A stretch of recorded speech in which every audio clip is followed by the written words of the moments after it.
Chai, it don't happen again, oh. Bandits, they don't start again. This is happening live at Kaba Road in Kogi State. This happening live in Kaba Road in Kogi State. We are still there. Some military personnel are coming. Other movement about the bank.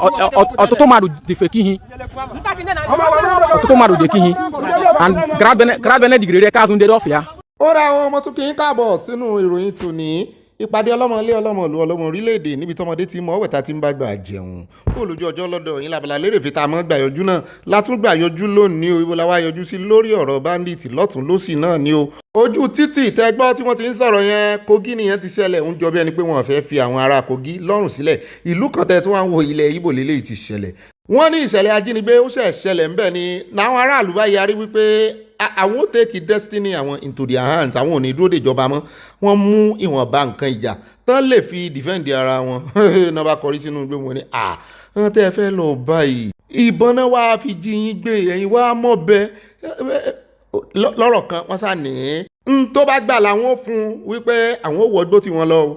Wọ́n ní ikú tó ń pa ojúgbà ẹni òwe nípa fún ni mòlíyìn ó ti di bẹ́ẹ̀ ní Nàìjíríà. Ó dá ẹjá wá dé ọ̀dọ̀ Jonathan níbi tó ti ganu sí máìkì yẹn bọ̀dá Jonathan Goodluck níbi tó ti tú pẹ́rẹ́pẹ́rẹ́ ọ̀rọ̀ lórí ọ̀rọ̀ Boko Haram pé Boko Haram tẹ̀rí àwọn gbìyànjú lórí wọn. Bẹ́ẹ̀ náà ni kò sí táwọn ò fi bẹ̀ wọ́n láyé ìgbà tó ń wà ní ìjọba pé wọ́n kàn ń pariwo wípé wọ́n àtọ́jú wọn ni pé àwọn náà ń béèrè ẹ̀tọ́ wọn wo náà ń béèrè pé kò sí táwọn ò fi bẹ̀ wọ́n pé ṣùgbọ́n wọ́n ṣàfẹ́ ba ìlú jẹ́ ni pé kí ni Boko Haram ń fẹ́ gangan.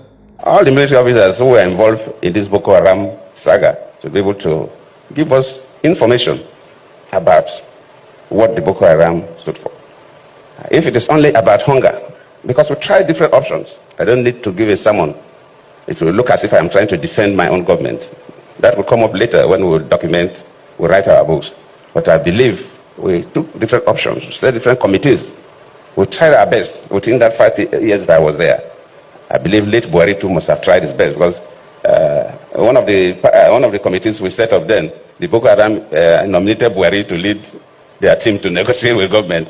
So I was feeling that, if they nominated Buhari to represent them and have a discussions with the government committee, then when Buhari took over, it would have been an easy way to negotiate with them and they would have handed over their guns, but it was still there till today. I believe the government, luckily the defense minister is here. The service chiefs all are represented here. I think we will need a slightly different approach, and God willing. In military services, don't play unnecessary politics. Well, we know there's politics everywhere, but they play the politics of within the army, not the kind of politics we play. But after leaving office, I realized that quite a number of professionals in the security services play dirty politics. But General Rabo is one person that does not get into that. Ọ̀rọ̀ yìí ni Jonathan sọ táwọn èèyàn fi ní irọ́ ló pa ẹran tí fọ́nrán yìí àmú gbogbo ọ̀rọ̀ Jonathan wá fún yín gbà náà torí èyí tó ṣe kókó tó já rìnrìn gbà náà ni ọ̀rọ̀ tó sọ wípé Buhari wà lára àwọn tí Boko Haram yàn pé kí wọ́n wá negotiate pẹ̀lú ìjọba pé òun làwọn fẹ́ kó represent àwọn tó fẹ́ di wàhálà gbà náà táwọn tó bá Buhari ṣiṣẹ́ tán ní kò rí bẹ́ẹ̀ pé torí pé Buhari ti kú ní Jonathan ṣe fẹ́ ó ṣẹ̀ wá sọ̀rọ̀ ṣùgbọ́n lára tó sọ náà ni wípé àwọn gbìyànjú àwọn gbégbèsè àwọn tíraka àwọn ṣe ń táwọn lè ṣe ṣùgbọ́n omi pọ̀jọ kà lọ pé nígbà táwọn wá ń gbọ́ ní ìsìn tí irú àwọn Gumi irú àwọn Satan of Sokoto tó ń sọ wípé torí wọ́n fi ẹ̀tọ́ wọn dùn wọ́n ni torí pé àwọn náà ní tí wọ́n fẹ́ lọ́wọ́ ìjọba ò fún wọn ló jẹ́ kán máa pààyàn wípé kò jẹ́ kó rí bẹ́ẹ̀ pé irọ́ ni politics lẹ́ ń fi ẹ̀mí àwọn èèyàn play àti wípé kò yẹ ká rí ọ̀gá ológun kankan tí ó yẹ kó bá wọn tọwọ́ bọ dirty politics lórí ẹ̀ ló ṣe wá ń sọ wípé ìràbọ̀ kì í ṣe kan nù wọn ó ti gbà kan jẹ́ CDS ìràbọ̀ náà ló sọ lẹ́nu ọjọ́ mẹ́ta yìí wípé òun ó fọwọ́ sí fẹsẹ̀ sí nígbàkúgbà tán bá gbé non-kinetic déwájú òun pé nígbà tó ń jẹ́ ọ̀gá ológun òun bá tọwọ́ bọ non-kinetic àwọn ń de-radicalize àwọn repentant Boko Haram pé ká má sọ bẹ́ẹ̀ mọ́ ó sọ ń gbà náà pé kò sí repentant Boko Haram nínú iléeṣẹ́ ológun ṣùgbọ́n àṣẹyìnbọ̀ Brantai tó àṣírí ẹ̀ lánàá níta fẹ́ fàyọ lórí fọ́nrán yìí náà ni wípé kí làwọn Boko Haram fẹ́ àwọn tó ń parọ́ tó ń gbèsè wọn lẹ́yìn tó ń ṣe agbódegbà àti agbẹnusọ fún agbẹnusọ ọ̀ràn àwọn Gumi ìrọ̀lẹ́ ń pa kì í ṣe wípé wọ́n fẹ́ nǹkan kan torí ọ̀rọ̀ ṣàrí àtẹ̀sìn ní ẹjẹ́ àdọ́dọ̀ kan nínú wọn náà ọmọ Fúlàní tí mo sábà fohùn ránṣẹ́ sí wọn báyìí tí mo sòótọ́ ọ̀rọ̀ fún wọn tí mo kàn wọ́n lákínyẹmí ara ó sọ̀rọ̀ nípa sàríà ẹ mọ́ sí gbàgbé inú àkójọpọ̀ ìròyìn lónìí àwọn délégéètì USA wọ́n ti kalẹ̀ sí Nàìjíríà wọ́n ti balẹ̀ bàbí kí ló wá ṣẹlẹ̀ kí náà sọ ibo náà ń bọ̀ ibo náà lọ kí náà wá sí ẹ gbọ́ nínú àkójọpọ̀ ìròyìn lónìí ẹ jẹ́ àkọ́kọ́ gbọ́rọ̀ lẹ́nu Ogbeni náà. If we must progress as a nation, Allah, we must live political Sharia. Allah, between God and man, we must live political Sharia. And any other good Muslim that is listening to me knows this thing that I am saying. Because let's face it, the North before now used to be the best and the sweetest habitable place you can live to explore your potentials. But what happened? When did the Igbo started running out of the North? When did the Yoruba started running out of the North? They started running when we introduced this Sharia.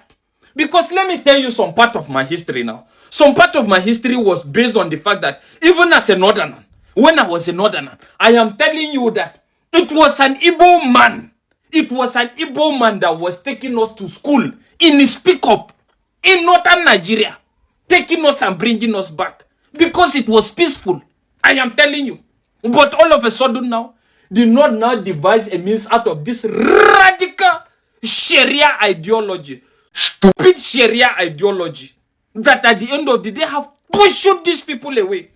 And now Kano is the headquarter. And they are imposing this and making the masses think that they are standing for them. At the end of the day, this is resulting to a lot of havoc. And what is the government doing in this regards? They are playing politics around this.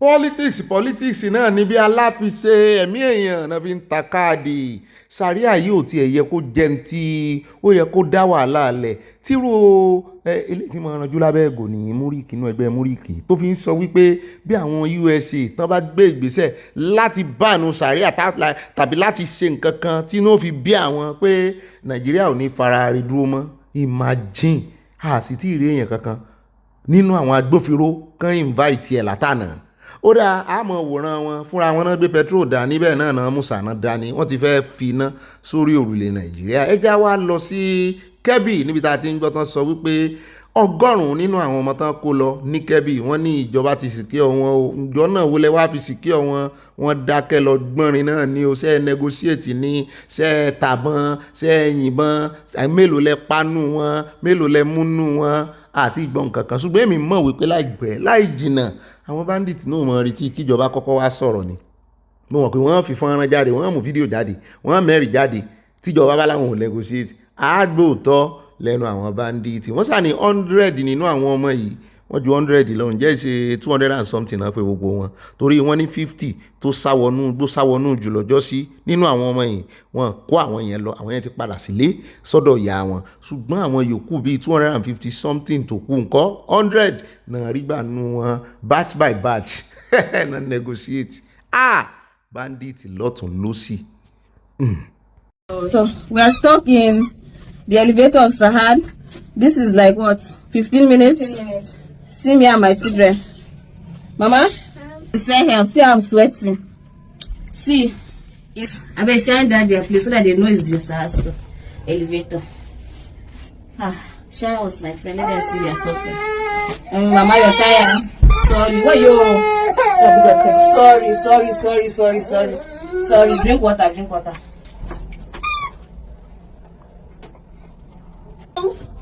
Hello? Is anyone there? My friend, there's no light. It won't work. What's the bulb? Sanu! Somebody's talking here. Why when they opened? Oh, no light. The Juma is coming uncomfortable because of the heat. There's a heat now. Hello?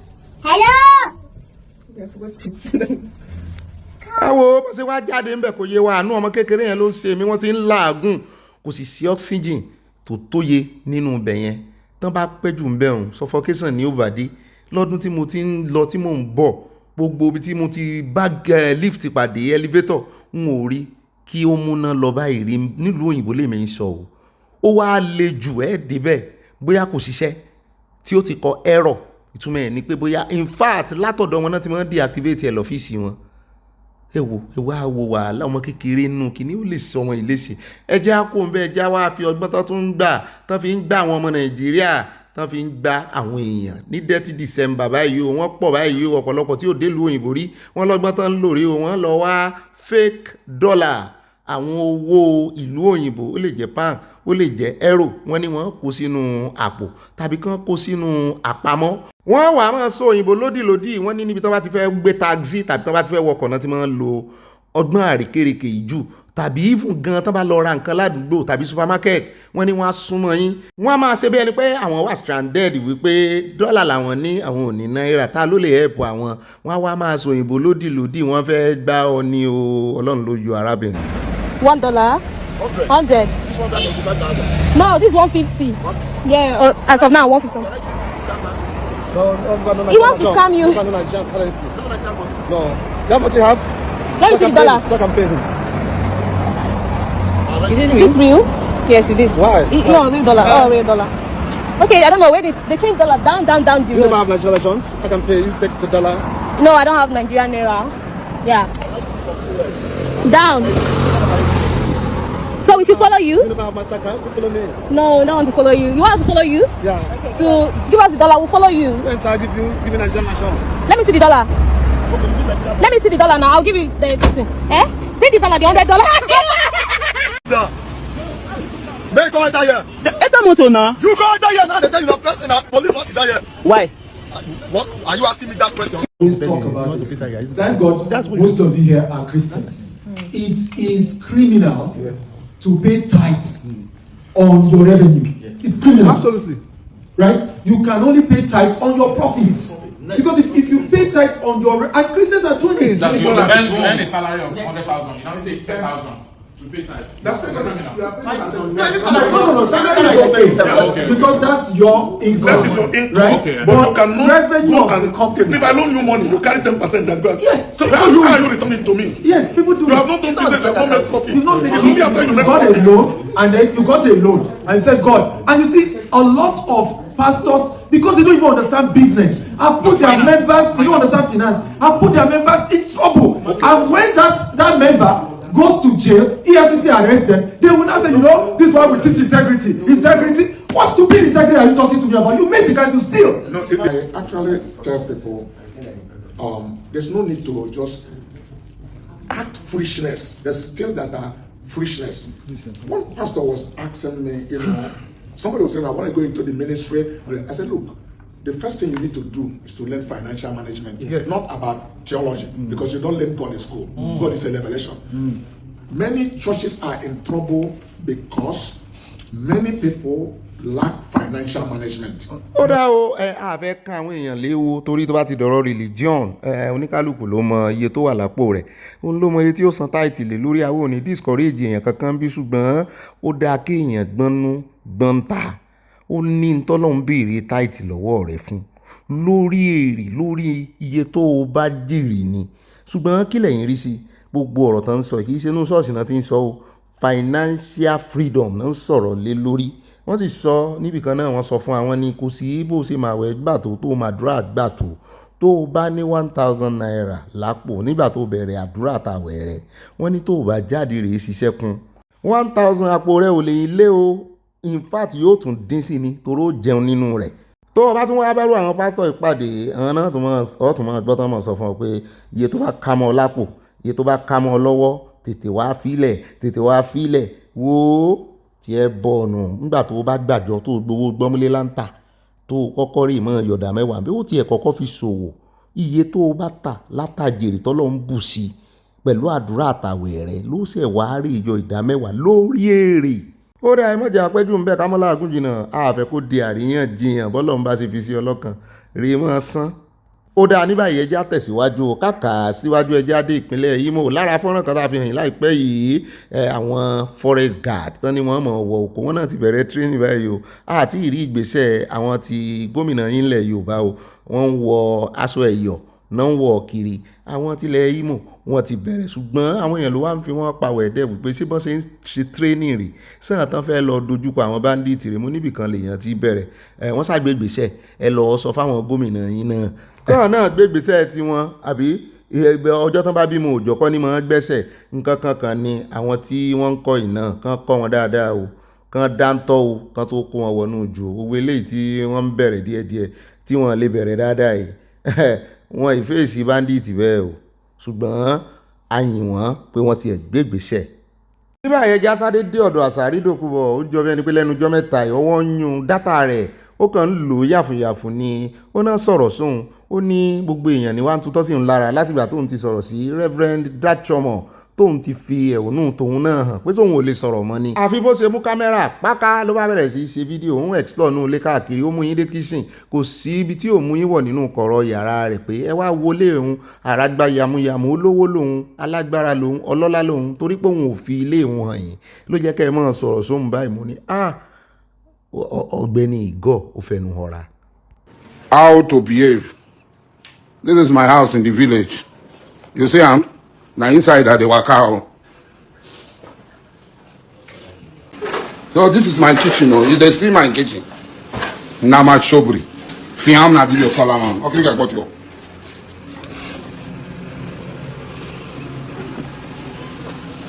You see my swimming pool. You see how big my swimming pool is.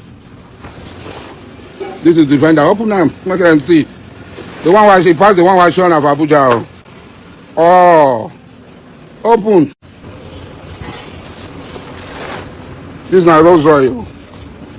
Baba Yamakio. You don't see him? This is not the sauce.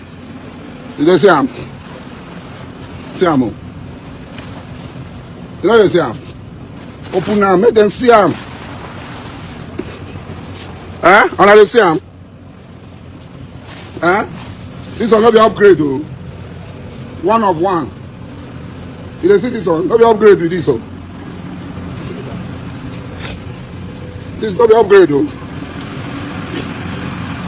You see him? Brabus 800. How many billionaires get them for Nigeria?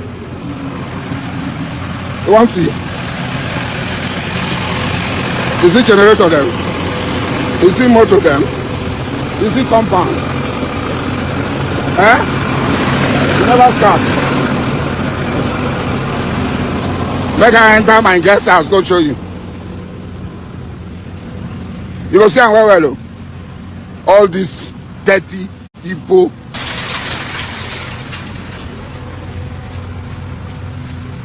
Now make you open.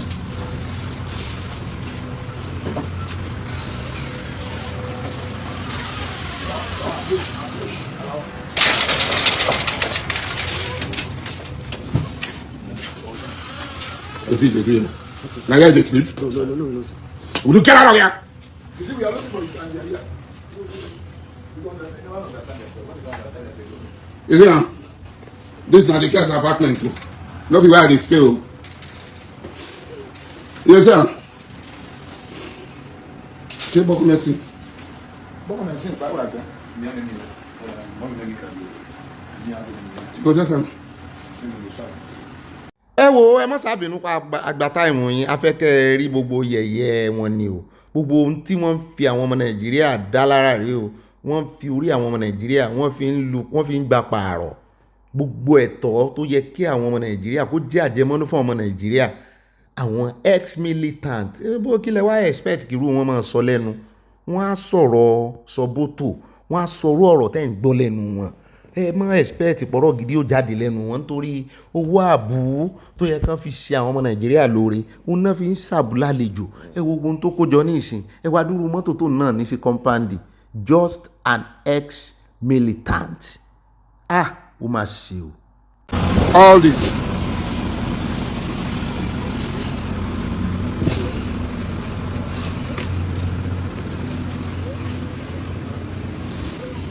Yes, I don't see this kind of architectural design before.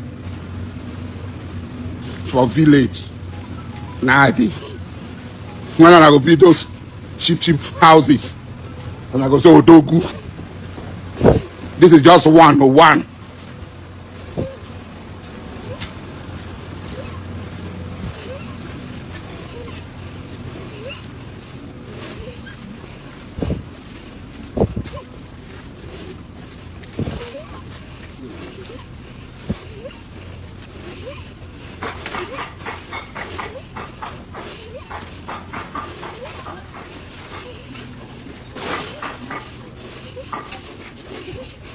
This is marble floor.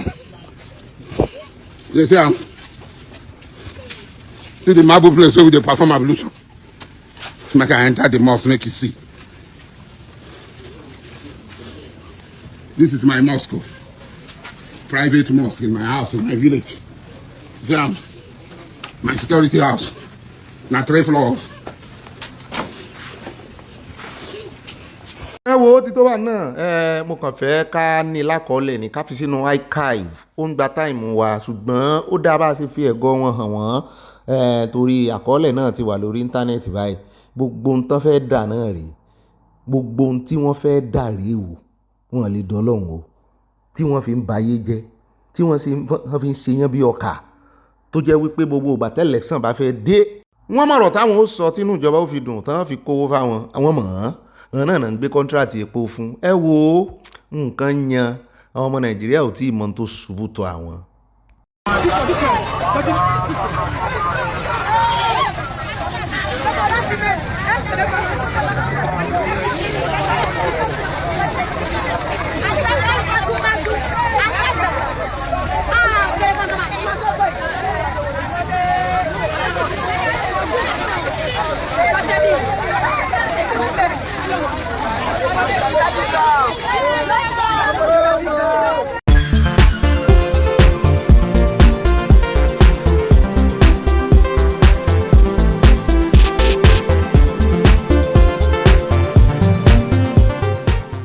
ọkọ ò sí nílé ìyàwó kàtìkè wọ́n lọ́kọ ò sí nílé ìyàwó kàtìkè ṣùgbọ́n pẹ̀lẹ́pẹ̀lẹ́ ó dọwọ́ àbúrò ọkọ ọ̀rọ̀ ni ó sọra rẹ̀ ọ̀rọ̀ ni ó sọra rẹ̀ ẹ jẹ́ kíyàwó na ọmọkọ ọ̀rọ̀ ni ó sọra rẹ̀ ọjọ́ tíyàwó bá na ọmọkọ ọ̀rọ̀ ni ó sọra rẹ̀ àgbà ṣe pẹ̀lẹ́ o má ṣe rọmọdé jẹ àgbà ṣe pẹ̀lẹ́sẹ̀ má ṣe rọmọdé jẹ ẹ̀yin ló ń dá àkùkọ ọmọdé àdàgbà tó bá dọ̀la àgbà ṣe pẹ̀lẹ́ má ṣe rọmọdé jẹ ibi tágbàgbé dúró ṣe bíbẹ̀ lọ́mọdé àbá àgbà ṣe pẹ̀lẹ́ má ṣe rọmọdé jẹ. Ó dá orin bàbá wa Orlando la fi wọlé lónìí kó o lójú ọjọ́ lọ́dọ̀ yín ṣe dáadáa ni ti mísì mímí náà mísì yẹn wo n tó ṣẹlẹ̀ lánàá ẹ mọ́ bínú tó jẹ́ kí ìròyìn pẹ́. First of all nǹkan tó fà á ó tó bíi mẹ́ta. Alákọ̀ọ́kọ́ ń bẹ̀ nígbà tá a fi wọ UK táìmù change a rò pé táìmù táwa ń bá bọ̀ náà ni yóò jẹ́ ń bì. Time exchange ó fà á ẹlẹ́ẹ̀kejì a tètè rí wifi connect ibi adé sí ẹ mọ́ bínú ìròyìn yẹn ó tiẹ̀ ti wà ńlẹ̀ bá a ṣe mo wà inú plane mo wà tí mo ti parí ìròyìn.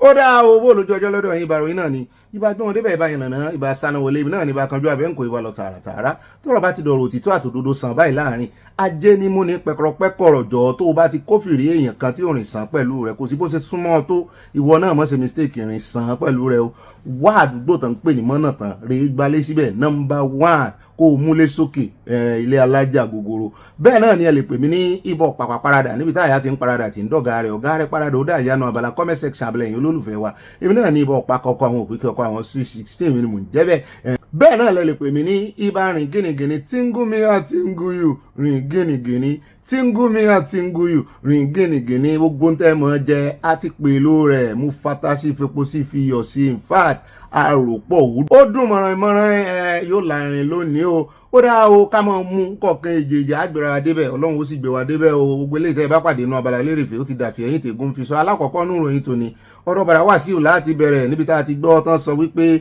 ìdílé Fáṣùngún wà wọ́n ní wọ́n ti wá dábàrà wá sí òlóhùn báyìí o wípé ẹni tí ó bá jọba yóò kọ́kọ́ jẹba o ó kọ́kọ́ já mọ bó ṣe jẹ́ ìdílé ọlọ́badé gan torí àwọn ò fẹ́ kí àjèjì kó wá kílèmù orírun bàbá àwọn mo ní ìdáhùn ńlá lélẹ́yìí fún bọ̀dà Wàsíù ṣé wọ́n nìkan rè ṣe DNA ni àbí wọ́n mọ̀ kó picture jáde picture baba ńlá baba wọn tó fi mọ èyí tó jẹ́nu baba wọn tó ti jọba rí àbí bóun náà ṣe à ń bọ̀ ń bẹ́ẹ̀ náà ni kí wá ṣe bọ̀dà Wàsíù nìkan o lẹ́yìn ìgbà tí bọ̀dà Wàsíù fi èròǹgbà wọn hàn. Bẹ́ẹ̀ náà ni àwọn ìlú mọ̀ọ́ká tó jọmọ Jẹ̀bú wọn tó ti làmìlaka pàápàá jùlọ àwọn ọ̀mọ̀wé wọn náà ti ń fi èròǹgbà wọn hàn pé àwọn fẹ́ jẹ Awùjalẹ̀, àwọn lè ṣe ó tiẹ̀ ní bàbá kan tó wà ní ṣé UK àbí USA kan náà wà hùn dókítà ni wọ́n ní wọ́n làmìlaka gan mo ní àṣírò àwọn eléyìí ò ní dẹ́rù bá bọ̀dá wá sí i. à ń bọ̀ bẹ́ẹ̀ á fún yín lẹ́kùnrẹ́rẹ́ ròyìn bàbá kúrò bẹ́ẹ̀ tá ń lọ ilé ìgbìmọ̀ asòfin níbi tá a ti gbọ́ tán sọ wípé Ndùmẹ́ ìkan náà sẹ́nitọ̀ yín wọ́n ló ti fàájá fún àwọn akẹgbẹ́ rẹ̀ yòókù, wọ́n ní ó sì ti sọ pé kí ààrẹ Tinubu kan withdraw list ambassador. mo ní kò yẹ kó le tó yìí, wọ́n ní ọ̀pọ̀lọpọ̀ àwọn tán kó sínú list ambassador, wọ́n ní kì í ṣe àwọn tó máa ṣe Nàìjíríà lóore lẹ́yìn ìgbà tí Nàìjíríà ti ní sùúrù, ẹ ti wọlé, ẹ ti ń ṣe ọdún kẹta lọ, ọdún kẹta lẹ́gbẹ́sẹ̀ lẹ́yìn nínú ìṣèjọba yín, àwọn tẹ́ ẹ tún wá mú wá ó wá fi hàn nínú list yín wípé ẹ ṣiṣẹ́ àmúrelé yín bẹ́ẹ̀ ṣe ṣe náà nù lórí ọ̀rọ̀ pardon, presidential pardon tẹ́ ẹ ṣe wà ń bẹ̀bẹ̀ ṣẹ́ẹ̀tún wá bẹ̀bẹ̀ eléyìí ni. must you always do mistake? must you always withdraw what you present? Bẹ́ẹ̀ náà ni mistake pọ̀ lọ rẹpẹtẹ, wọ́n fi ó kọ èèyàn méjì wọ́n fi ń pè kan, wọ́n fi ó kọ òkú sí, wọ́n tún fi orúkọ àwọn tí ò wà bó ṣàkọ gbogbo ẹ̀. Reno náà wà ń bẹ̀ wà ń bọ̀ ń bẹ̀ ṣùgbọ́n àwọn kan wá dá sí lọ́ọ̀yà tiẹ̀ tá a mọ̀ gbé wá, òun náà fẹnu sí, bàbá kan náà fẹnu sí níhà abẹ́hùn lórí ọ̀rọ̀ ti àmbàsódúrà. ó ti di kàtígórì méjì báwọn, kàtígórì ti Awùjalẹ̀, kàtígórì ti àwọn ambassador ó di méjì báwọn. ẹjẹ́ àmọ́ mú kọ̀ọ̀kan èjèèjì. ẹlẹ́ẹ̀kẹta ń bẹ̀ ẹjẹ́ wá dé ọ̀dọ̀ ìkànnú àwọn àáfàá ilẹ̀ Haúsá. àwa là ń pariwo lé Gúnmi lórí wípé wáàsí ìsọnù ní í ṣe kiri, wáàsí rẹ̀ ń gbèsè àwọn báńdíìtì lẹ́yìn. àwọn àáfàá kan ti wá ń jáde, ó wá ń jọ bí ẹni pé àwọn Haúsá gangan ti ń jáde ní ìsìn. àákàn jọ̀dí ẹ̀gbọ́nú wáàsí rẹ̀, ó ṣe wáàsí tó taba Gúnmi. ó ní gbogbo amnesty, àwọn tó ń pín amnesty kiri, ó ní tó tọ́ sí àwọn báńdíìtì àwọn agbésùmọ̀mí ni pé kán fún wọn ní amnesty lọ́dọ̀ ẹlẹ́dàá wọn, ẹni tó dá wọn, pé kán dá wọn padà bẹ́ẹ̀ kán lè ṣe amnesty fún ọmọ ẹ̀, pé kán reconcile wọn pẹ̀lú ẹlẹ́dàá wọn, kán rán wọn padà sí ọ̀run. ó ní that's the only language tán gbọ́. mo ní sáàfáà lélẹ̀ wọn láàfáà ni, wọ́n ní ọmọ Haúsá sì ni kì í ṣe Fúlàní. à ń bọ̀ ń bẹ́ẹ̀ ó ti ń pín yẹlẹyẹlẹ báyìí, ibi yóò bá pín sí bóyá gbogbo owó àfọ́jú pọ̀ ni yóò jọ sójú wa. ààrẹ á pè dáadáa ní àkójọpọ̀ ròyìn. bá a bá ti wá kó ń bẹ̀ tán á yà lọ́dọ̀ Omiṣore ti sọ̀rọ̀ síta, fọ́nrán rẹ̀ wà. àwọn wo ló ń tọ́ka sí tó ń fẹ̀sùn kàn? ó ní àwọn ìyè kan ààrẹ Tinubu ni tán sì tún jẹ́ mínísítà lọ́dọ̀ ààrẹ Tinubu. ó náà ni wọ́n fẹ́ da omi àlàáfíà APC, àwọn náà fẹ́ dàrú wípé àwọn ò sì ní gbà fún ẹmọ̀ wọn kànga nínú ẹ̀rùn, omi wọn máa dàrú. ó ní ẹ̀rùn ló bá dé ẹgbẹ́ APC. ó ní ṣùgbọ́n wọ́n ń tara wọn ní o. ó ní tẹ́ ẹ bá ń wá oníyẹ̀yẹ́ àlẹ́ àmùdá, ó náà ń pè bẹ́ẹ̀. ó ní ta ló lè léhùn nínú ẹgbẹ́ APC? à ń bọ̀ ń bẹ̀ a sọ púpọ̀ lọ́rọ̀. bá a bá ti wá kó ń bẹ̀ tán á di orílẹ̀-èdè UK níbi tá a ti gbọ́ wípé ọwọ́ bá arákùnrin kan oníṣègùn òyìnbó ní Nàìjíríà, wọ́n fẹ̀sùn kàn án pé ó fipá bá ọmọ kékeré kan lò pọ̀, ṣùgbọ́n pẹ̀lú connection pẹ̀lú agbára wọn náà túlẹ̀. ṣùgbọ́n báyìí wọ́n ti tún mú ní orílẹ̀-èdè UK. ní àyàbá ní ọ̀gá mi, ẹni tí ó bá jọ̀dánà Nàìjíríà tẹ́ ẹ ti mú tẹ́ ẹ ti lé tẹ́ ẹ rí mú tẹ́ ẹ lè bá, ó ní ẹ tán lọ UK tàbí kẹ́ ẹ tán lọ USA láàkó yìí. ó ní wọ́n bá yín mú wẹ́rẹ́, ẹ mọ̀ kọrin wẹ́rẹ́ ló bá wa ṣe, wẹ́rẹ́ ló bá wa ṣe. mo ní ṣe lóòótọ́, ó ní bẹ́ẹ̀ ni. ó ní àwọn ọ̀daràn Nàìjíríà UK ni wọ́n ti ń jìyà wọn báyìí. wọ́n ti mú arákùnrin sí UK. kí ló ṣe gangan tán fi mú sí UK? ẹ̀bẹ́ náà ni K-Tension, ìkan lára àwọn celebrity láàmọ́ wò lórí Nollywood, náà jáde síta ló bá ń tàbùkù ìkànnú àwọn adájọ́ tán dá ẹjọ́ rẹ̀ Nàìjíríà tán túlẹ̀ wípé kò tán bí ò tán, ṣe bẹ́ẹ̀ yín lómi lẹ́yìn ẹja rẹ̀, omi yín ti wá gbẹ báyìí. à ń bọ̀ ń bẹ̀ á fún yín jẹ, ẹ mọ̀ bó ṣe lọ. bá a bá ti wá kó ń bẹ̀ tán á yà lọ́dọ̀ actress Bímbọ́ Akíntọ́lá. ó ṣe interview kan ní kòpẹ́kòpẹ́ yìí, ìjẹta sànà náà kọ́ ni, làwọn èèyàn bá bẹ̀rẹ̀ sí pé káàkiri. ó sọ̀dí tó ń ṣe dìbò fún olódò rẹ̀. mo ní ó ṣe wá kàn wá, ó lé èèyàn kan ló múnú bí mo ní níbi tí Nàìjíríà dé, ló wá ń sọ pé èèyàn kan ló múnú bí ọ tó fi rèé dìbò fún èèyàn kan. ṣé bí tó bá náà ń dìbò fún èèyàn fẹ́ gbé èèyàn sórí oyè, ṣé bí kéèyàn lè ṣe dáadáa ni nílùú? ó ní àwọn kan ló múnú bí òun. mo wá ní ntíbò rẹ̀ dálẹ̀ sọ ti rí. à ń bọ̀ ń bẹ̀ á sọ àjọ̀dá sí i. bá bá ti wá kó ń bẹ̀ tán á wà á yà ní Benin Republic níbi tá a ti ń gbọ́ wípé àwọn ológun gbàjọba mọ̀yà bó ló ṣe jẹ́ wọ́n ní wọ́n dìtẹ̀ gbàjọba ni o wọ́n ní sàdédé náà hijack radio station ní wọ́n sì kéde wípé àwọn ti fẹ́ gbàjọba o. Coup underway in Benin Republic as military attacks President Talon's residence, seizes national TV. Sàn ti wá gbà sàn ti gbà amúyínbọ̀n bẹ́ẹ̀ á fún yín ní ẹ̀kúnrẹ́rẹ́ ìròyìn. Mo sì gbọ́ wípé USA àti Benin Republic ní àjọṣepọ̀ lórí ọ̀rọ̀ nǹkan ogun. Ṣé wọ́n máa wo Benin Republic ìran ni?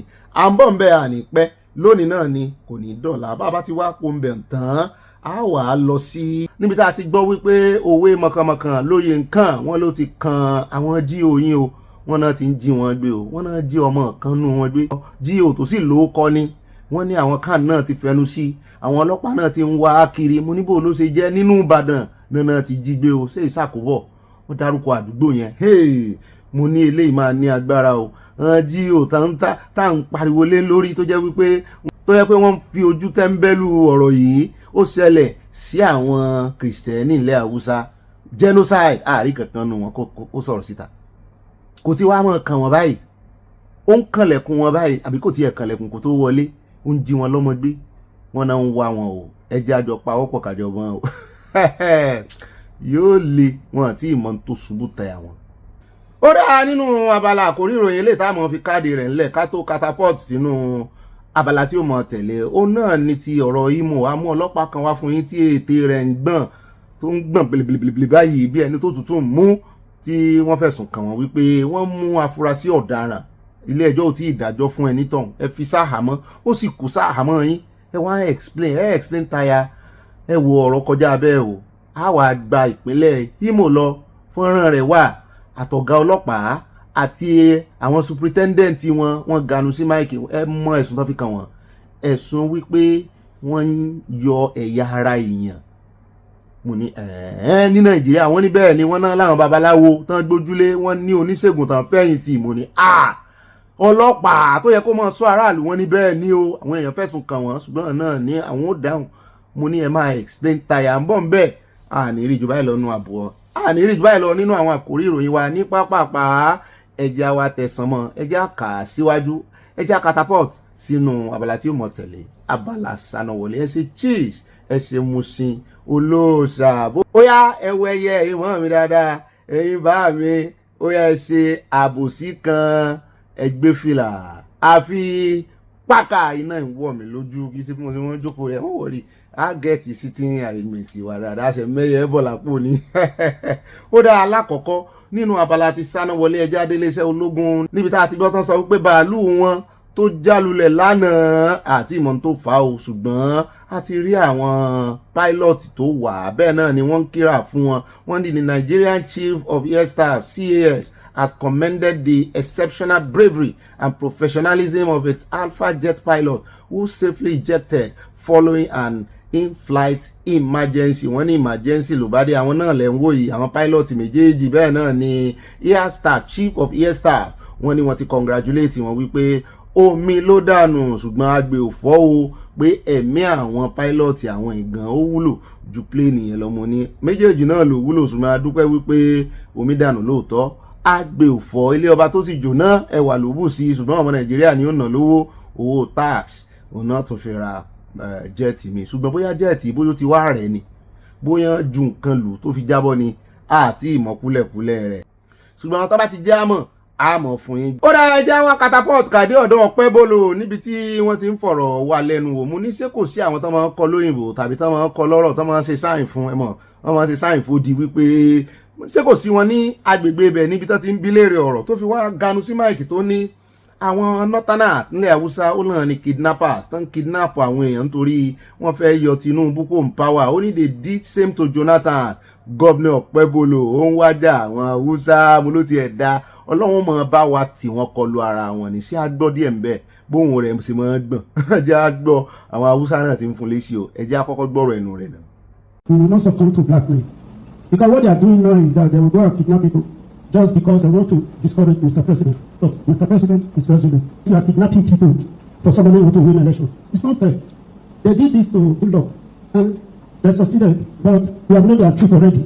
Ó ní wọ́n ní sọ ń sunkún ni àbò ń kọrin mo ní àwọn ọmọ Nàìjíríà wọ́n ní why invoice dey shake mo ní bó ṣe bímọ nù àwọn èèyàn wá ń bí pé who did this to Jonathan ta ló ń fẹ̀sùn kàn tó ṣe fún Jonathan lẹ́yìn ọ̀gá rẹ̀ tó ń polongo olódòdẹ àwọn tó ṣe fún Jonathan nìyẹn àbí ilẹ̀ Haúsá náà ló tún ṣe fún Jonathan náà ni ó dáa o wọ́n lo àwọn ọ̀gá rẹ̀ náà wẹ́ jẹ́ kó ń bẹ̀ ohun rẹ̀ tó ń gbọ̀n yẹn kò tiẹ̀ jẹ́ kò jẹ́ ọdún létí ẹ jẹ́ á wá dé ọ̀dọ̀ arákùnrin kan ọmọ Nàìjíríà ní ṣùgbọ́n a gbọ́ wípé ó ń jà fún Russia nínú ìjà Russia àti Ukraine wọ́n ti wá fún wa níròyìn wípé ó ti bógun lọ òun ní ikú ogun nípa kíkanjú ikú odò ní pòmùwẹ̀ ogun akíkanjú tó mọ̀jà tí ó mọ̀ sá ogun ní gbèrú wọn lọ ọjọ́ wo ló sì ń ṣe fídíò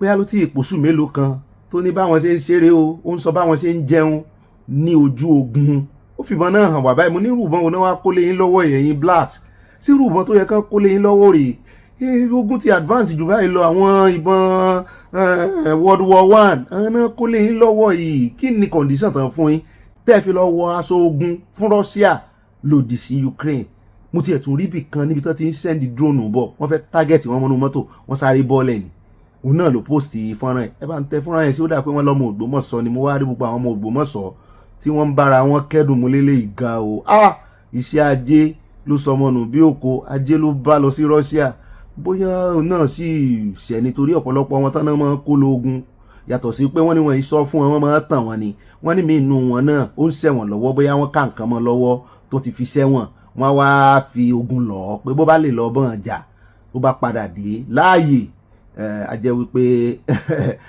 àwọn ò túlẹ̀ ẹ bá ń tẹ̀sí ẹjẹ́ àwọ̀ díẹ̀ nù fọ́nrán tó fi ilẹ̀ nígbà tó wà láyé. ìyá mi lẹ́kọ̀ọ́ mẹ́ta gbó fa ẹ̀dùn táwọn o àwọn kan pẹ̀lú gọ́ọ̀tà orí mi ò gbé wa débi eré àwà ní Russia ká tí ń jẹ ráìsì àtẹran inú gbó orí wa gbé wa débi eré àṣẹ pẹ̀lú tíì gbígbóná kí n dé tèmi. ní 22 or 23 of October 2025. Okay, 23. 21 or 22. Okay, let's just say 22. Àmọ́dé. Àmọ́jọ́. Kálí 22 October 2025. Oya is plenty ẹyin tí Naija ẹgbà ẹjẹ gbà kó jẹ. Ọ̀rẹ́ bẹ́ẹ̀ play o. No be try gun o. You see this my brother own machine gun. Him get power to carry am.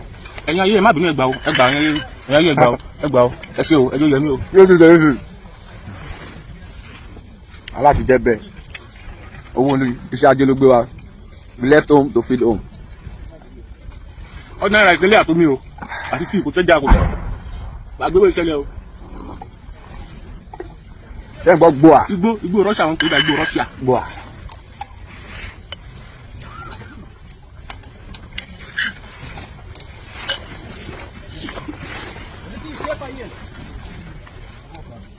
Eléyìí Sadusa o. Thank you. Masiba. Eléyìí ṣe igbó Sadusa, eléyìí ṣe igbó kí ló wọ́n pe igbó yìí ní kìrọ̀ yìí lọ́nà rẹ̀ yìí. Iníṣà. Eléyìí kì í ṣe igbó ìrìn kìrọ̀ nído. Igbó elégbèje. Eléyìí náà tún bá Naija boys. Igbó Russia la wà yìí o. Odò ọ̀sìn local government. Òkùnkùn orúkọ local government Òkùnkùn ni ẹ̀. Odò ọ̀sìn. Sá? Masiba. Come on, come. Masiba. Yeah. Sit down. Yeah. Our friend with this, they give us food. Masiba. Our friend. Masiba from kitchen Masiba. Ó dá nípa ẹja wá dé Federal Ministry of Finance níbi tá a ti rí àwọn kan tán gbé pósí funfun síwájú mo ní kí ló dé tá ń kú ta lè ń bá ṣọ̀fọ̀ ṣé kan nú àwọn olórí yín kú ni wọ́n náà ń ṣọ̀fọ̀ Minister of Finance mo ní kí ló ṣe wọ́n ní wọ́n fi ń pòwe wọ́n fi ń pàrokò ránṣẹ́ sí ni ò torí wọ́n jẹ àwọn kọngílátọ̀ lówó mo ní lábẹ́ ìṣèjọba ààrẹ olódòdè yìí náà tán sì ń pọnnu tán ń lérí tán ní gbogbo nǹkan ṣe déédéé ẹkọ́nọ́mì ti bẹ́ ń kọ́nà tán láwọn ti ṣẹ́tù gbogbo gbèsè àwọn ní IMF àwọn tán wá jẹ kọngílátọ̀ tán jẹ lówó ń kó ara gbèsè náà ni kí ló bá dé gangan ẹjẹ́ agbọ́lẹ́nu wọn o torí àwọn ò lè ṣàlàyé ẹ jẹ́ kán fẹnu ara wọn sọ.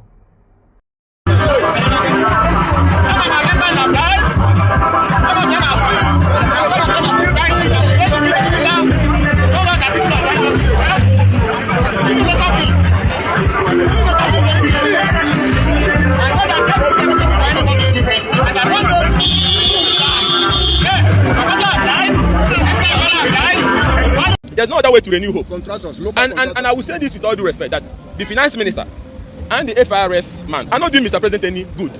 Because this is now, people are so angry. Families cannot fulfill their obligations. Banks cannot get their money back. Some of you took loan from the bank. And the bank does not want to hear that you are here protesting. They are adding it for you. Some took money from friends. Some used their car to borrow money. The contractor working in my constituency took money from somebody. And the person is also on his neck.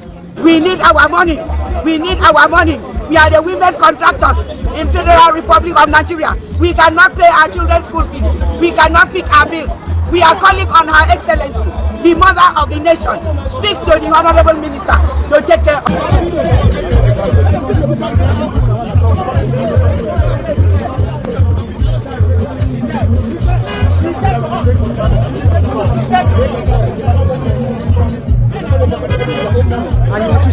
It's so unfortunate.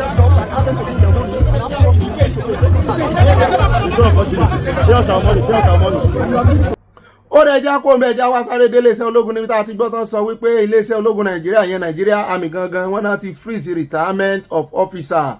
Mo ní kí ló bá dé ṣé àwọn officer tó ti yẹ kí wọ́n lọ fẹ̀yìntì ni ṣé wọ́n ní lè fẹ̀yìntì mọ́ ni wọ́n nítorí ìgbà tí ààrẹ Tinubu tí wọ́n ti kéde tí wọ́n ti declare state of emergency nínú insecurity wọ́n nítorí ẹ̀ ni wọ́n ní ṣùgbọ́n condition wà ń bẹ according to the circular wọ́n ní the temporary suspension applies to officers who fall into the following categories: officer who failed promotion exam 3 times. Wọ́n ní officer tán bá yẹ ìwé rẹ̀ wò tán yẹ àkọọ́lẹ̀ rẹ̀ wò tó ti fail promotion exam lẹ́ẹ̀mẹ́ta wọ́n ní kò ní retire o yóò sáàfù Nàìjíríà sí.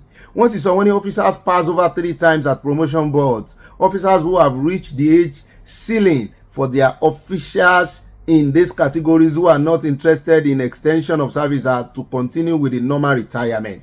Wọ́n ní torí ẹ̀ wọ́n ní ẹni tó bá wù nínú àwọn tí wọ́n ti wọ retirement age wọ́n ní táwọn bá fẹ́ extend yẹ wọ́n náà lè mọ́ lọ o wọ́n nítorí wípé àwọn sì nídìí officer wọn nídìí experience wọn insecurity pọ̀ ń lò they cannot afford them to retire now. Ó dá ilé táwọn fi kásẹ̀ abala ti Sanwó-Olé ńlẹ̀ jẹ́ asáré dé ọ̀dọ̀ Wike níbi tí Wike ti já mọ̀ wípé òun náà fẹ́ gbé convention míì rò òun kúrò ní ẹgbẹ́ PDP tóun o òun fẹ́ bá wọn kanlẹ̀ òun fẹ́ bá wọn náà tán bí owó wípé àwọn faction tòun náà ìbọn náà lé òun kúrò ní ẹgbẹ́ PDP ni ó ní òun náà láwọn faction táwọn náà lẹ́nu ní ẹgbẹ́ PDP àwọn fẹ́ ṣe convention àwọn náà ó sọ àwọn táwọn ó lè àwọn ti print ìsàbùkẹ́ wọn àwọn náà ó fún wọn ní expulsion kúrò ní ẹgbẹ́ PDP mo ní Wike sá ó ṣàfẹ́ bá ẹgbẹ́ PDP kanlẹ̀ pátápátá. Ó dá o nínú abala Sanwó-Olé ẹjẹ́ àdọ́dọ̀ kan náà àwọn olóṣèlú tí Seun Channels tó fọ̀rọ̀ wá lẹ́nu wò yẹn Peter Ame wọ́n bí nípa ọ̀rọ̀ insecurity kí ló ń rí sí àti wípé kí ló lè sọ nípa ìgbésẹ̀ ààrẹ ó láàrẹ ò gbé ìgbésẹ̀ kankan kò l'action ó ní tí ìbá ṣe ti Trump tó ti gbọ̀ngbọ̀n ó sọ ìyàláyà ọ̀rọ̀ sólódó dẹ̀. The only decision he took is because of Trump. He hasn't taken any decision all this while. He didn't even care. I didn't even see him doing anything. It was because of Trump and one, it was because for his own safety. And he's selfish because we had a rumor that there was a coup in this country and suddenly we saw that the service chief was changed, and that is personal because I do not see those level of enthusiasm on his own part to say, look, let me go here, let me go here. How many places has he visited? How many places has he been able to comfortable? Look at what happened at Capitol Hill the last time, at the presidential American White House, where 2 presidents were shot. What happened? The president addressed the nation. The national security advisor addressed the nation. Everybody was addressing the nation, including the mayor of Washington. But we are having people, getting kidnapped. People are shot in the church at Kwara, and you never seen the president to come out and speak with the people because it's about compassion. You must be able to relate and sympathetic to the well-being of our people because people are missing it. The primary purpose why government was created It's not for government to build school. Yeah, you could build school. This is, you capture it in section, in fundamental principle of state policy. But it is not, that will come up. But the primary purpose is the security of life and property. Because it is when property and life are secure that people flourish. Because if you have a property and you can't live there, you can't flourish. Right. If you have a community, you can't travel there, the community won't flourish. So government has failed in making sure this fundamental objective, primary objective of government to secure the lives and property of our people, is in safe hands. You recently referred to the security situation in the north central region of the country as a massacre. Does this mean that you agree with former U.S. President, the U.S. President Donald Trump's characterization of the situation as Christian genocide? For me, I think there's a lot of killing. And I think the killing is one-sided, to be sincere with you. We've not seen, I've not seen, any evidence where, Christians are leading a crusade, to kill anybody. And I think that the level of genocide that is happening, it is the responsibility of government to stop it. It is not in me to give it a narrative or to give it a definition. So you're saying there's Christian genocide? There's a genocide in this country. Is there a Christian genocide? It could be ethnic, it could be it could be regional, and it could be a Christian one. It could be take any form. What do you think? What I feel is that there's a massacre in this country, and there is a genocide against the minority and the Christian population of the Middle Belt. There's no doubt we can't color it, because you can't come to a community in Yawata and wipe out 200 and some people overnight, and you tell me that we should not say that there's something going on. You can't go to Biron, go to Rion, go to Bokos, and people are dying. No, we shouldn't continue like that. Yes, there are people dying on the both two sides of the divide. But leaders in the north must wake up, and they must be sincere to themselves, because people who started this problem were doing it based on their political selfish interest by creating a system that eventually has gone beyond the reach and control of their own people. And the only way we can stop it, there was a time in this country I didn't believe that the Nigerian can strip, put a bomb on himself and explode. I didn't believe it. I was sitting with all my friends who were generals today, but they were junior officers at the time. We were talking about saying, no, it can't happen in Nigeria, until I lost a relative. So it is a very bad situation that is going on, and the only way we can save it, Nigeria has become a very lucrative center for banditry. For those who want to make money, we have one of the most porous border crossing in the world. You are from Niger to Cameroon and the Chad border. People are just crossing. So it comes to the point that some of your friends are in Washington, D.C., and they are the ones pushing the Trump administration that there is Christian genocide and that this government. I've never had a friend per se that I would say this in the U.S. When I say your friends, those there are information as to the fact that those whom you have political association and affiliation with are in Washington, D.C., and they are the ones pushing this narrative against Nigeria. There's nothing like that. The people pushing this narrative are people who are in government today. It is Bola Ahmed Tinubu.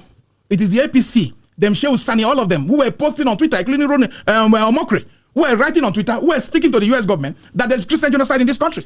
Go and look at it, the records are there. They can delete it. The Nigerian public knows the truth. They were the one pushing it. But today, this document have come to the forefront of discussion. And the American government is treating their proposal and their petition to the government. So they cannot deny it. And I cannot say that I have any person. If I have a person in the United States that they pushing it, I will be here and I will admit it. There's nothing to run about and there's nothing to hide. But the fact that I have nobody in the United States today that has seen pushing, apart from the information that I've seen during the Jonathan administration, where Bola Ahmed Tinubu categorically made statement that there's Christian genocide. When I've seen some from Shehu Sani, when I've seen from Reno Mokri and others, they've made this statement more than several times, and they've also communicated this statement to the United States. So for all the challenge we have is that people are not willing, people are not consistent in their principles and in their public statement. They will say one thing tomorrow and change tomorrow. You can never find that with me. Whatever I said last year, 10 years ago, even on your show or wherever you have interviewed me, I've stood by them, because I believe that no man should be so inconsistent that people will not know where he stands in times of crisis. Today, these challenges that we have today is critical, and we will need support, international support, in whichever manner,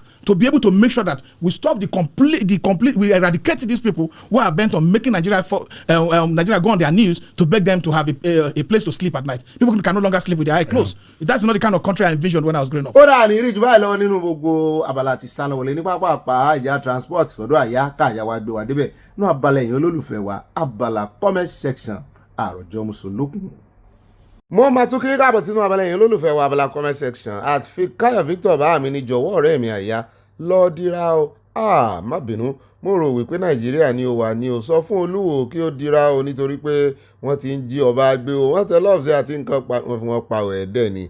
Bá mi kò ní nǹkan kan ṣe pẹ̀lú location anywhere tó bá wà ìwọ ọmọ dira ẹja dọ́dọ̀ mọ́ mi Christiana Sheba Queen ni wọ́n ní Ọ̀gbẹ́ni Bobby ọba ganu sí ọ̀rọ̀ òtítọ́ ẹ kú iṣẹ́ ọlọ́mọlú o Ọlọ́run yóò máa dáàbò bo ẹbí yín àmì ò jọ̀ọ́ mo fẹ́ mọ bí mo ṣe lè fi owó kékeré kan ránṣẹ́ sí àyà ẹ kó ètò donation nógo nígbà wọn Sheba Minnesota USA wọ́n tẹ lọ́ọ̀ USA lẹ́wà ká ní UK lẹ́sìn wà ní ìsìn ẹ̀ mú lè lọ́wọ́ ẹ sọ́dà àdúrà mọ́ mi àyà ń gbàdúrà ní tàbí kẹ́ ẹ fi ránṣẹ́ lórí stíkà YouTube.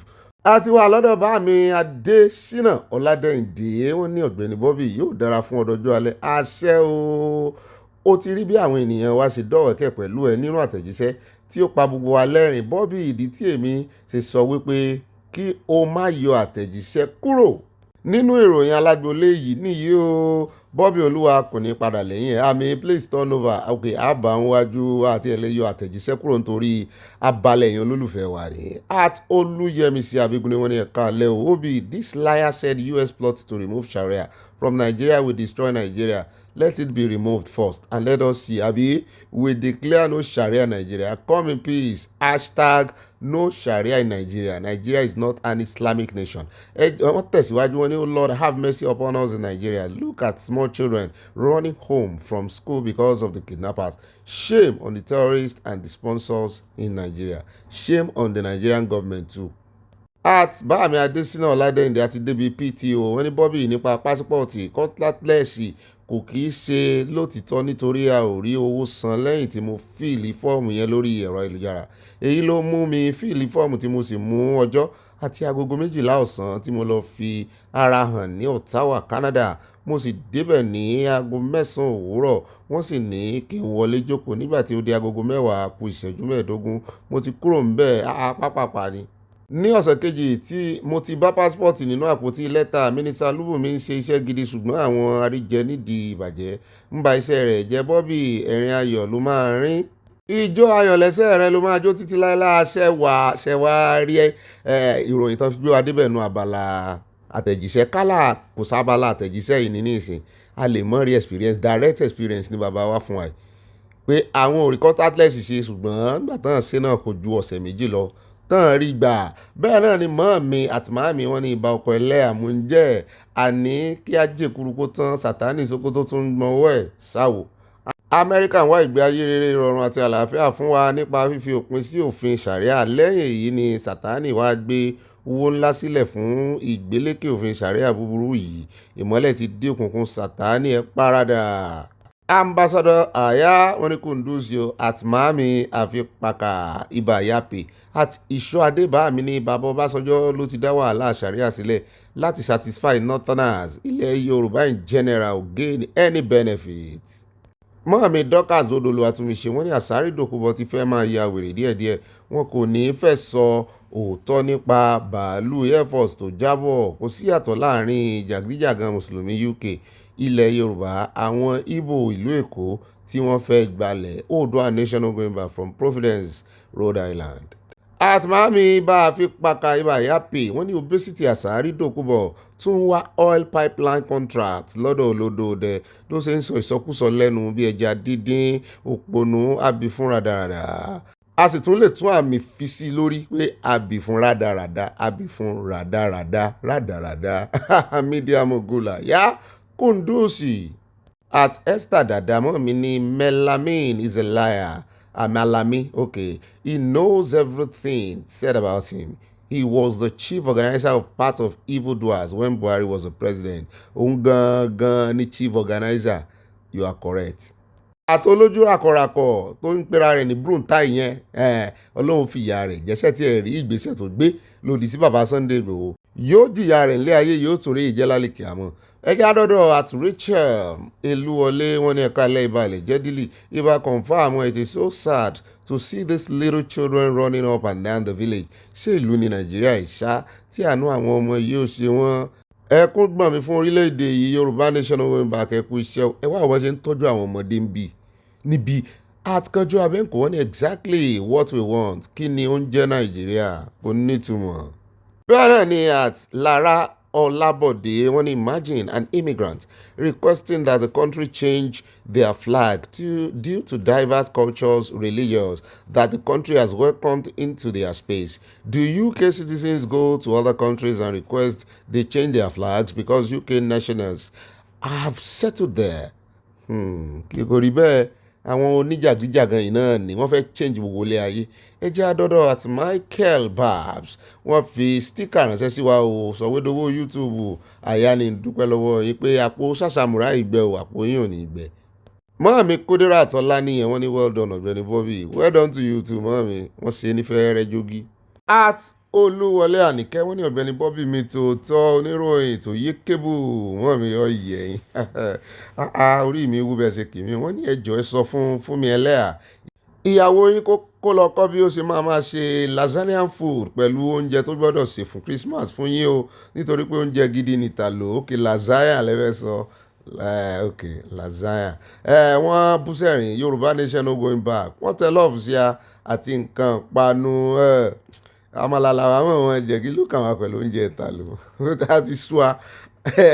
Bẹ́ẹ̀ náà ni ẹ̀jẹ̀ àdọ́dọ̀ at roots Jọlá Oṣó mọ́mí ní ẹ̀lú Ọ̀gbẹ́ni Bobby how are you mọ́mí, wọ́n ní ẹ kú iṣẹ́ takuntakun tẹ́ǹsì Ọlọ́run yóò máa ràn yín lọ́wọ́ àmì, wọ́n tẹ lọ́ọ̀sì àti nǹkan panu mọ́mí wish you well, we wish you well too. Bẹ́ẹ̀ náà ni ẹ̀jẹ̀ àdọ́dọ̀ mọ́mí Fúnmilọ́lá Bello kánú àwọn ìyáálé mi rè, wọ́n ní Ọ̀gbẹ́ni Bobby ọkọ wa ṣé ẹlẹ́à ni kò tètè fi yín sílẹ̀, ẹ kú iṣẹ́ takuntakun òbí, ẹ kò ní pasán, ẹ kò ní pòfo, ẹ kò ní pàdánù àmì ẹ kí àyà ọ happy weekend love you, kí lẹ́lẹ́à náà wà ń bí ní ìsìn.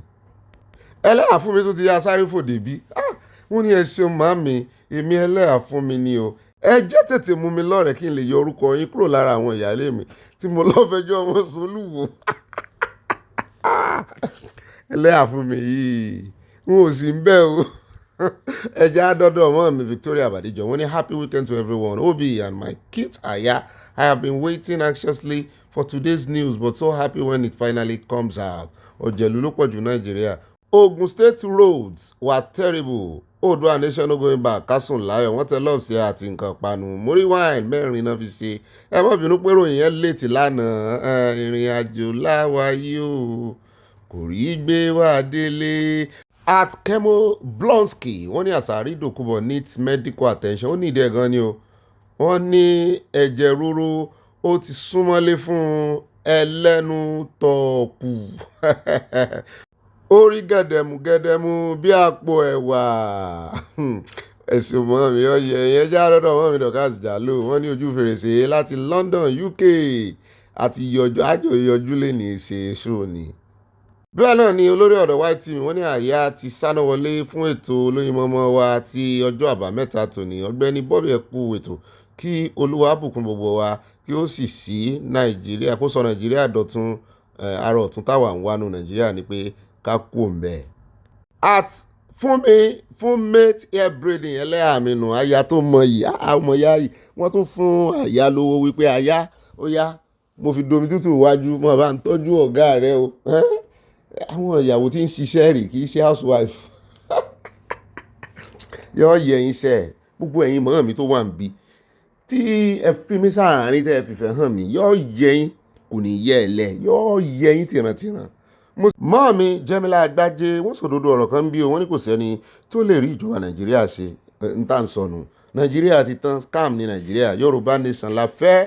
Náà ni bá mi Emmanuel Adéoyèsó ti wá bá mi oníbírẹ̀dì ó ní Ọ̀gbẹ́ni Bobby nítorí bàbá kò fi ọwọ́ pa oyún ẹlẹ́yà fún mi ní ẹlẹ́yà ṣe padà jẹ́ kí ẹlẹ́yà fún mi máa bọ̀ lọ́dọ̀ mi máa tọ́jú oyún máa tọ́jú ọ àtọmọ ẹlẹ́yà fún mi lẹ́tọ́jú àjọ ń bọ̀ ní ẹmọ wọn rí tẹ́lẹ̀ àbá ti wá bímọ àjọ pin ṣé ìbejì lẹ́lẹ́yà fẹ́ bí ni mo rògbò lọ́wọ́ bàbá mi oníbírẹ́dì sọnù mọ̀mọ́ ta sí ni ẹjẹ́ àdọ́dọ̀ ọmọ mi Rafiat Yuwa wíyẹ́pù jọ́mẹ́ta wọ́n ní if they give a contract to certain workers their duties are to send or assign some people to monitor it until it is completed. Failure to do that means they are sharing the allocation money. They are all thieves. Also the governor or the senator supposed to examine the places. Àwọn èèyàn náà ń kọ́ náà ní responsibility wọ́n lè ṣerú ẹ̀ lu òyìnbó kò possible wọ́n lè ṣerú ẹ̀ ohun òkúta tó máa ń dà sí train line yẹn wọ́n ti dá òkúta síbẹ̀ sí ìmí ti tó 70 years 80 years láwọn òkúta tó wà ń bẹ̀ kò sí èèyàn kankan tó rí ibù. Ẹlẹ́yà fún mi wọ́n ní àkọ́kọ́ tèmi nìkan ẹ ti fojú mi sọ́nà ẹ kú iṣẹ́ olúwa máa sọ agbára yín dọ̀tun mo ti mí ìsì ọkọ mi bàjẹ́ ẹ̀yin ìyáálé ẹ lọ wábi ẹ̀yin náà sá lọ nígbà tẹ́ sọ̀rọ̀ sọ́yàn ìyáálé yín tán ẹlẹ́yà fún mi ẹ̀ ń jẹ́ kí inú wa dùn ní comment section, inú mọ́ mi náà dùn àti màmí. Bẹ́ẹ̀ náà ni àti ìyàwó Dorcas Jalo wọn ní àwọn jàgídíjàgan ẹlẹ́sìn yìí tún gbé dé ìlú onílùú eléyìí tún lé o kí wọ́n yọ àgbélébù kúrò nínú àsíá UK. Mọ́ọ̀mí Awolale Ògúndọ̀lá wọ́n ní ẹ káàbọ̀ sórí ètò Ọ̀gbẹ́ni Bobby, ẹ jọ̀wọ́ ìjọkúgbà tẹ́ bá ti máa pẹ́ ń ta ẹ máa jẹ́ kí àwọn ìyàwó yín mọ̀ ìgbà tí mò ń gbádùn pẹ̀lú ọkọ mi àyá ẹ̀yin náà ti fọ́rífọ́rí fún wa ní màmá Fúnmilọ́lá Bello, ọ̀kan nínú àwọn ìyàwó yín yàlé náà ń dí mi lọ́wọ́ pé wọn kò gbúrò ọkọ wọn àbí ẹlẹ́hàá ló mú yín mọ́lẹ̀ ní whatever happens God will continue to strengthen and keep you. My regards to the whole family. Àyà mi ọ̀wọ́n love from Amadola. Mọ́ mi àṣẹ ẹ̀wọ́ UK lálẹ́ àná ni àwa tètè rí kíní connect news ti ready kákan connect wifi àbí gbogbo ẹ̀ á sì ti múra romi ńlẹ̀ romi ò tètè ṣiṣẹ́ ẹ mọ́ bínú network ni. Mo ní sọ́lálà wà mọ́ mi dáadáa love ìran mi wọ́n ní ẹkú ètò ẹkú iṣẹ́ takuntakun ọlọ́run á gbé wa lékè gbogbo wọn àmì. Ọba onírù nìyẹn o, Alhaji Wasiu Ọmọgbọ́lá làwà onírù of Yorùland, wọ́n tẹ love sí àti nǹkan panu ó dàpẹ́ ẹ̀mọ̀ wọn délédélé. Mọ́ọ̀mí Olúfúnkẹ́ Fájimólú wọ́n ní Bobby gbogbo ọ̀nà ìlú Nàìjíríà ni kò dára, ọ̀nà dà tí ẹ̀mí kò ní máa sọnù, kò sí táyà tó dára lẹ́sẹ̀ mọ́tò. Iléeṣẹ́ Michelin táyà àti Dunlop ti lọ ti pẹ́ lọ́hùn. Ọba Òṣogbo tó bù nínú ilẹ̀ tí bàbá mi fi sílẹ̀ fún wa nìyẹn gba àwọn ọba ẹni jàre ilẹ̀ wọn ràn mọ́ lójú ẹ bá rọ́ba tí ò bọ́n jà sọ̀rọ̀ ọ̀lẹ̀ kò tí ì kàn ní kò tí ì tó táìmù ní. Bẹ́ẹ̀ náà ni wọ́n tẹ̀síwájú wọn ní Obi òun sọ̀rọ̀ ọjọ́ ọ̀la nígbà tí UNICEF ti sọ iye ọmọ tí ebi máa lù pa ní 2026. Look how handsome Ẹgbẹ́tókun was then. Ó máa ṣe oṣù rẹ̀ is right. At Mrs. C. Power wọ́n ní they need to arrest Muriki, Abiola, Mufti Iwo and others that want to bring war and their Sharia law into Yoruba land against other religions. Mọ́ọ̀mí Adésọlá Ọládèjì wọ́n fòun ránṣẹ́ sí Comm àwọn ní kó kọ́kọ́ lọ parí ìjà pẹ̀lú Síkírù Àyìndé Barrister àti Àyìnlá Kébé Kwara wọ́n lóun níwà láti jẹ ọba. Mọ́ọ̀mí Síkírù Àyìndé Barrister wọ́n ti lọ sí ọ̀dọ̀ ẹlẹ́dàá ṣé kí Comm àwọn á tẹ̀lé wọn nínú sàárè nìkan ti rí parí ìjà ẹ jọ̀ọ́ ẹ bá wa dáríjì ẹ jùbù rẹ̀. Bẹ́ẹ̀ náà ni Mọ́ọ̀mí Fúnmilọ́lá Bello wọ́n ní Ọ̀gbẹ́ni Bobby ibà mọ́nà tán ibà gbé wọn débẹ̀ mo ti fi ẹjọ́ yín sun mọ́mí Ògúndọ̀lá wọn náà ti sọ fún mi pé ẹ wá sọ́dọ̀ àwọn wípé Obi máa ti ẹlẹ́hàá lọ ó ti tẹ̀lé ẹlẹ́hàá lọ kí ẹlẹ́hàá lọ sẹ́ńpẹ́ àti ní kí bàbá wa Akínyẹmí ò ní fi ọwọ́ mú ẹlẹ́hàá. Obi nothing do you, I cannot love you less. Ẹ̀kẹ́ àyà I love you too Mọ́ọ̀mí Fúnmilọ́lá Bello ẹ sẹ́ndì àdírẹ́sì yín sí mi mo ń bọ̀ wá kí. Mọ́ọ̀mí Adésọlá Ọládèjì wọ́n nítorí ẹlẹ́ẹ̀kẹta kọ́ ni wọ́n fi mú sàríà wá o. Wọ́n ní nígbà tí Abíọ́lá kú tí wọ́n fẹ́ gbé ìjọba fún Ọbásanjọ́ ni wọ́n ti sàríà bọ òfin. Ó ga o. Mọ́ọ̀mí Alhaja Modina Solomon wọ́n ní yes ọba onírù nìyẹn in uniform. I personally know his cousin ọmọ ìjọra ni. Bẹ́ẹ̀ náà ni at Mọ́ọ̀mí Hannah Osu wọ́n ní Ọ̀gbẹ́ni Bobby ọkọ àwa Sisi màmá àti àyá. We love you like Kilode. Grace and mercy of God Almighty will never forsake you in Jesus' mighty name. Amen. What a love say Odua nation no going back. Mommy, I love you too. Ayana love you like Kilo Shele. Mommy Dorcas Jalo wọ́n ní cheese Paul Mushin Olóòṣà Mọ́nàtán Ìpàkà Aya Fọ́tómi o. What a love say àti nǹkan ọ̀pánu.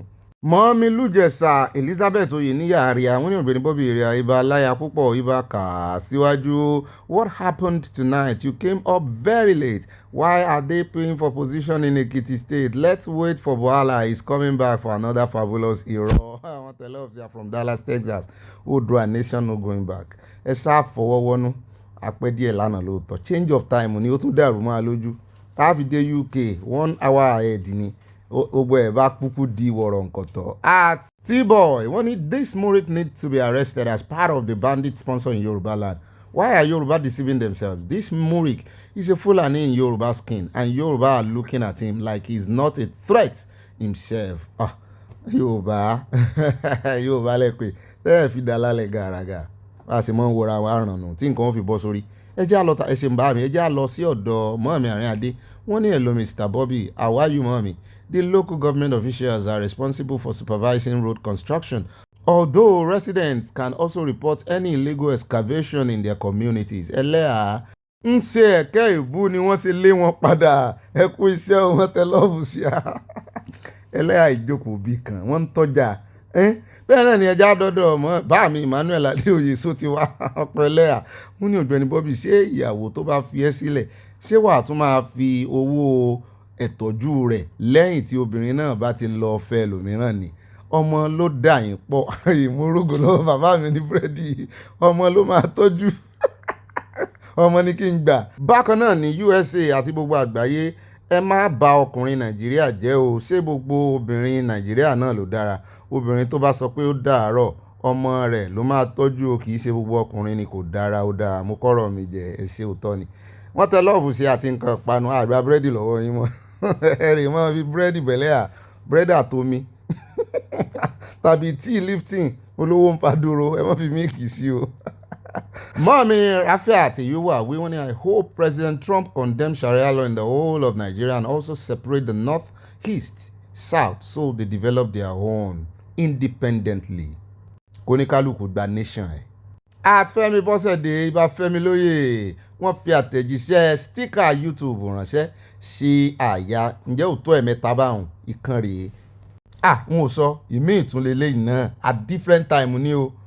Báàmí Akínyẹmí òní wọ́n ní ẹ̀ ló bí ọ̀rẹ́ mi tòótọ́ sí àlàáfíà ni ẹ dé sí UK ẹ sẹ́ndì àdírẹ́sì yín ibi tẹ́ ẹ dé sí ní UK èmi àti pásítọ̀ fẹ́ wá kí n bàbá mi Akínbàlànù ó Bobby àti gbogbo wa nílé aláyọ̀ ìyàpò ìpalẹ̀mọ́ ọdún á bá wa láyọ̀ ìpàdé wa bí oyin Akínyẹmí òní from USA láti USA lẹ ti fẹ́ wá kí mi báàbí sẹ́yìn náà ń bọ̀ ní UK táìmù ni ẹ jẹ́ àdọ́dọ̀ bá mi Fẹ́mi lóye náà tó ń fi stíkà owó tó fi ránṣẹ́ sí àyà yìí lórí ẹ̀rọ àgbàgbé ẹ ṣeun o yóò sọ̀dọ̀ owó yóò fi ra aṣọ ọdún àyà ó sọ̀dọ̀ owó. bẹ́ẹ̀ náà ni mọ́mí Bridget Ògúntọ́nà wọ́n ní let them change the consular in that consulate the ambassador may not know what is going on down there ìyẹn àwọn tó tètè rí passport ìgbà ní UK. báàmí Kẹ́hìndé Òsénì Sàlímọ̀ ọmọ owó olódò ọba original wọ́n ní ẹ káàárọ̀ o sà bàbá mi Ọ̀gbẹ́ni Bobby ẹ kú iṣẹ́ takuntakun sà o ẹ̀mí yóò gùn ní agbára Ọlọ́run àṣẹ àtẹ̀yìn náà Yorùbá nation no going back ẹ̀mí gbogbo wa ní ogun àníkú láíláí. mọ́mí Yẹmí Ìgè wọ́n ní irú ayé wo rè ní Nàìjíríà àmọ́ wá ṣe nǹkan o. at root Jọlá Oṣó wọ́n ní ẹ̀ ló Ọ̀gbẹ́ni Bobby ẹ kú iṣẹ́ takuntakun tẹ̀ ń ṣe Ọlọ́run yóò máa ràn lọ́wọ́ wa mí o wọ́n tẹ love sí àti nǹkan panu kọ́lọ́run ràn gbogbo wa lọ́wọ́. ó dá káàbọ̀ padà o bó o ní sáyà sí dáadáa ó yẹ wá nǹkan fìdílé ẹ fìdílé nǹkan bẹ́ẹ̀ náà ní kẹ́ ẹ wá nǹkan olómi tútù bẹ́ẹ̀ náà ní kẹ́ ẹ wá nǹkan tẹ́mọ̀ fi sọ̀rọ̀ àjìjà ẹ wá nǹkan panu sí light breakfast offer ní kẹ́ ẹ jẹ o ẹ mọ́ rí ìjẹba o kẹ́ ẹ mọ́ rí ìmọ̀ sùn. happy weekend happy Sunday to all of us yo adúpẹ́ lọ́wọ́ Ọlọ́run òjò wíníwíní wọ́n bá fi wẹ́dà UK bú yàn kò stable rárá ìtumọ̀ rẹ̀ nù pé èèyàn ò stable ní jẹ́ bẹ́ẹ̀ ó dáa báyìí báyìí bá wà bọ́ bá dilẹ̀ bá pín fáwọn olólùfẹ́ yín alákọ̀ọ́kọ́ nù ròyìn wa tòní ẹjá bẹ̀rẹ̀ láti ọ̀dọ̀ actress Bímbọ́ Akíntọ́lá tó fi sọ wípé èèyàn kan ló múnú bí òun tóun fi support Olódòdẹ ó náà provoke wọ́n troll òun online wọ́n sọ̀rọ̀ kò bá kúngbè fóun wọ́n sọ òkò ọ̀rọ̀ sóun wọ́n sọ̀rọ̀ kò bá kúngbè sóun ló ń ṣeré ìdìbò fún Olódòdẹ pé kì í ṣe pé òun fẹ́ mọ̀ dìbò fún Olódòdẹ tẹ́lẹ̀ mú ni Nollywood actress Bímbọ́ Akíntọ́lá has spoken out against what she described as growing hostility towards different political opinions in Nigeria. Only during appearance on the Wheat Crude. Níbi tó ti ṣe ìfọ̀rọ̀wérọ̀ pẹ̀lú rẹ̀ ló ti sọ pé yes, òun support Olódòdẹ. Somebody annoyed me. Nigerians annoyed me. She explained that what upset her most was the level of online bullying directed at those who had opposing views. Akintola recalled how veteran actress Joke Silva was targeted, saying people bully her to the extent that somebody wrote something that was so. I don't have the words to describe it. She said the incident pushed her to make a video doubling down on her choice. I now did this video saying, you know what, I'm going for the same person. Ewa paun. Ó lóun sì feel free lọ́kàn òun fẹ́ni tó ń dìbò fún ó ní let me see you kẹwàá paun. Let me see you change my mind with your willing. Pé òun ò ní change mind òun ò tọ́ sí níṣẹ́ rí àwọn Obi movement yẹn wọ́n búlé àwọn èèyàn gan gidi lóòótọ́. Ṣùgbọ́n ṣé yẹn wá tó pé ẹni tó fẹ́ dìbò fún tẹ́lẹ̀ kó wá lọ fi yẹn dìbò fún. Ìdìbò kọjá pé èèyàn kan ń dún kùkù lájà mọ́. ìdìbò ní pé ẹ fi ẹni tí ó lè ṣèlú síbẹ̀ ẹ sáà ti folódò dẹ́bẹ̀ báyìí gbogbo ó sì bá ojú ó bá ẹ̀ mú olódò rẹ tẹ́ ìdìbò fún sáà ti wà ń bẹ̀ in as much as èmi ò fọwọ́ sí pé kéèyàn kan wọn búlé èèyàn kankan ṣùgbọ́n choice yín náà ló wà ń bẹ̀ ní ìsìn ṣé gbogbo òlèrí tán ṣe fún yín sàn múṣẹ ìbínú tẹ́ fi dìbò lọ́jọ́ sí alpha kì í mọ̀ sọ̀rọ̀ ìbínú lèèyàn mọ̀ fi olórí sípò èèyàn mọ̀ kọjá sẹ́ńtímẹ́ǹtì àwọn tán búlì yín fi sẹ́ńtímẹ́ǹtì ṣe ẹ̀yin náà tẹ́ fi bínú fi impression yín lélẹ̀ sẹ́ńtímẹ́ǹtì lẹ́yìn náà fi ṣe ẹ̀ta àwọn mélòó ló wá ń jìyà rẹ̀ ní ìsìn ẹ̀yin méjèèjì tẹ́ fi sẹ́ńtímẹ́ǹtì ṣe náà lẹ́ ń forí ko ibi tí erin méjì bá sì ti ń jà kókó bẹ́ẹ̀ ni ó forí ko ẹjẹ́ àpò ń bẹ́ jàre wọn àti ìgbọ̀n Nàìjíríà àwọn ọmọtúmọ̀ òṣèlú àwọn lórí wọn kò nítumọ̀ lọ́dọ̀ wọn àwọn ọmọ ẹ̀yìn náà ọmọtúmọ̀ rẹ̀ sentiment náà fi ń rúùlù Nàìjíríà religious sentiment tribal sentiment gbogbo ẹ̀ sentiment náà fi ń rúùlù Nàìjíríà ẹjẹ́ àpò ń bẹ́ jàre ẹjẹ́ wá lọ UK níbi tá a gbọ́ pé ọwọ́ ti ba ìkànnú àwọn dókítà wọn Nàìjíríà tí wọ́n fẹ̀sùn kàn wípé ó fipá bọ́ ọmọ kan lò bọ̀ pé ó fipá bá ọmọ kan lò pọ̀ under age sí ni ṣùgbọ́n nítorí pé ó mọ̀ọ́yàn ó ní connection ó mórí bọ́ ṣùgbọ́n báyìí ó ti dé UK báyìí wọ́n tún fẹjọ́ rẹ̀ sùn UK wọ́n dúró de ń bẹ́ẹ̀ ni ó ń jọ bẹ́ẹ̀ ni pé UK gan lọ́lọ́run wá mú fún wọn láti máa fìyà jẹ wọn o wọ́n ní UK ni wọ́n ti ń mú gbogbo wọn sẹ́wọ̀n àwọn ọ̀daràn tí ọwọ́ ò kà ní Nàìjíríà tẹ́ ẹ bá lé wọn tẹ́ ẹ bá mú wọn tẹ́ ẹ mọ̀ pọ̀ ní connection wọ́n ní ẹ̀yin ẹ sáà tàn wọ́n lọ sí UK wọ́n máa ṣẹ̀wọ̀n ń bẹ́ẹ̀ ni tàbí kẹ́ ẹ tàn wọ́n lọ sí ọ̀dọ̀ Trump ní USA Ketension ló kọ́kọ́ pariwo lé adájọ́ tó tú ọkùnrin yìí sílẹ̀ ó fohùn ránṣẹ́ ó ní whoever is Justice Olukayode Bada of the Appellate Court Lagos Division should hide his face in shame ìyẹn Ketension Amaka ló sọ bẹ́ẹ̀ o ó ní Dr. Olúfẹ́mi Francis Ọlálẹ́yẹ tó túlẹ̀ lọ́jọ́ sí tó free to acquit and let loose has been reminded again in the UK. The matter has been adjourned till January 21st, 2026. Ó ní shame on you. Kí ló wá ṣẹlẹ̀ tán tó fi mú. Wọ́n ní a coalition of activists who play key roles in the arrest, prosecution and conviction of a Lagos-based medical doctor, Femi Olaleye, has applauded the United Kingdom authorities following his arraignment on Friday over alleged sexual offences committed during his time working in the country. Olaleye, a British citizen, worked in obstetrics and gynecology at Darren Valley Hospital under the Dartford Osasobi tó ti ń ṣiṣẹ́. When it was around this time that wọ́n fi ẹ̀sùn ọ̀nbàyàn sùn fipá báyàn lò pọ̀ wọ́n fi kàn án o kì í sì ìṣobìnrin kan kì í ṣe méjì.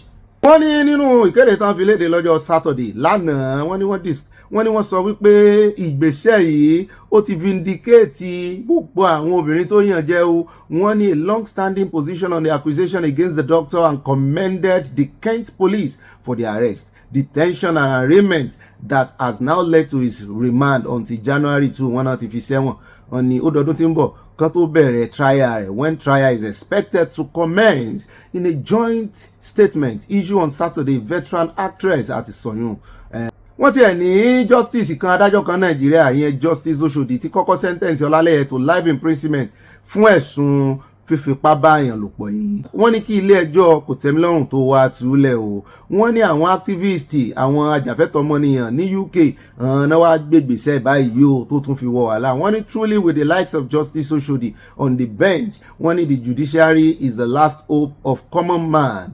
Ìyẹn wọ́n ní Justice Oshodi adájọ́ Oshodi wọ́n náà ṣe dáadáa wọ́n náà gbóúnjẹ fẹ́gbẹ́ wọ́n gbà owó bọ̀ wọ́n ní kò dàbí ẹni tó wá pàpà túlẹ̀. When the arraignment of Dr. Olaleye in the United Kingdom indicated that he has a case to answer on the allegation of being a serial pedophile. Hey, tí ẹ bá ó mú jẹ́ Nàìjíríà kò lè mú jẹ́ UK o ọ̀pọ̀lọpọ̀ wọn tán mú jẹ́ Nàìjíríà. Ebe náà rántí former deputy senator yín Ekweremadu òun náà wà ní UK ń jẹ̀wà rẹ̀ lọ yóò jẹ́ yóò sì tẹ́ lọ́rùn tẹ́rùnlì ni ó jẹ́ yóò mú mi sí rárá kó tó padà wá Nàìjíríà. Ẹ já wá dé Ọ̀ṣun state lórí ọ̀rọ̀ ti Omiṣore Iyèọlá wọ́n ní Ògiri Àlàpà kò mọ owó lù wọ́n pa wọ́n ní Ògiri Àlàpà ní fi mọ ilé ẹgbẹ́ APC báyìí o wípé ó sì ti fẹ́ wó ta ní òwòlù wọ́n ní Omiṣore ya yẹ̀bà ó yẹrí wípé ọmọ yẹrí ẹ o kò ń bọ̀ sí kéèmù ní ìsàjẹ ọmọ yẹrí ẹ o kò ń bọ̀ pé kì í sórí òun ní òwòlé o pé ẹ ń bá di ẹrù ọ̀ràn orí ara ẹ̀ náà ni ó fi rù wípé ẹ̀lúùlù wọn sì ti pé òjò wípé bómúbómú wọn ti dẹrù ọ̀ràn lẹ̀ orí ara rẹ̀ ni ó fi kó o ẹjẹ́ àgbọ̀n tí Iyọ̀lá sọ wípé òun kọ́ náà disqualify o wípé tẹ́ bá ń gbọ́ oníyẹ̀yẹ́ àlè àmùdá pé àwọn tó ń tọ́ka sí i ni ẹ bá ń tẹ̀sí ilé agbẹ́rẹ́ ẹjẹ́ àgbọ̀rọ̀ lẹ́nu rẹ̀. What out of 9? 7 out of 9. 7 out of 9 aspirants. That's 15%. So what is your take on the decision taken by the panel? Well, the panel report was we're in December, yes, sir. That's the jokest. That's the jokest. That's the jokest report of this year. We're in December. Now, maybe another one was the combination. If the paper copy with the record joking report, I don't know. So it's quite unfortunate that people take partnership beyond politics, and that we believe that the panel members, they had 2-3 reports they wrote. They have a original report, they have the one they figure the secretariat, and then the one they are parading. As we speak today now, none of my colleagues have seen their report. Why and why we are disqualified. But you can know from our page that disqualification is not the right word to use for us, because we are German in this thing, and we are veterans. Now see yourself. You want to discover people like us in any contest, let's go from there. Then we are pointing at failure. And the chairman of the panel, on the first day, reached out to us that Minister Ogbeni called him.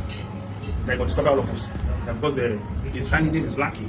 He's supposed that boy, Ibanji, is one who wants the villa. The chairman of the panel said that. Oh yes, he told us so. The time of what you see in the media, that pressures from here and there. So this guy we don't dismiss that. But unfortunately, the people will see the pressure. That's why we got to this point. And unfortunately, we are in it together. So what's the way forward? I know some of them must have met the appeal panel. What did you tell them? No, I'm not going to met the appeal panel. They were the same thing. But we do so much so good, all of us meet the appeal panel. So what did you tell them? Well, I asked them what are the allegations? What are because we have not seen anything.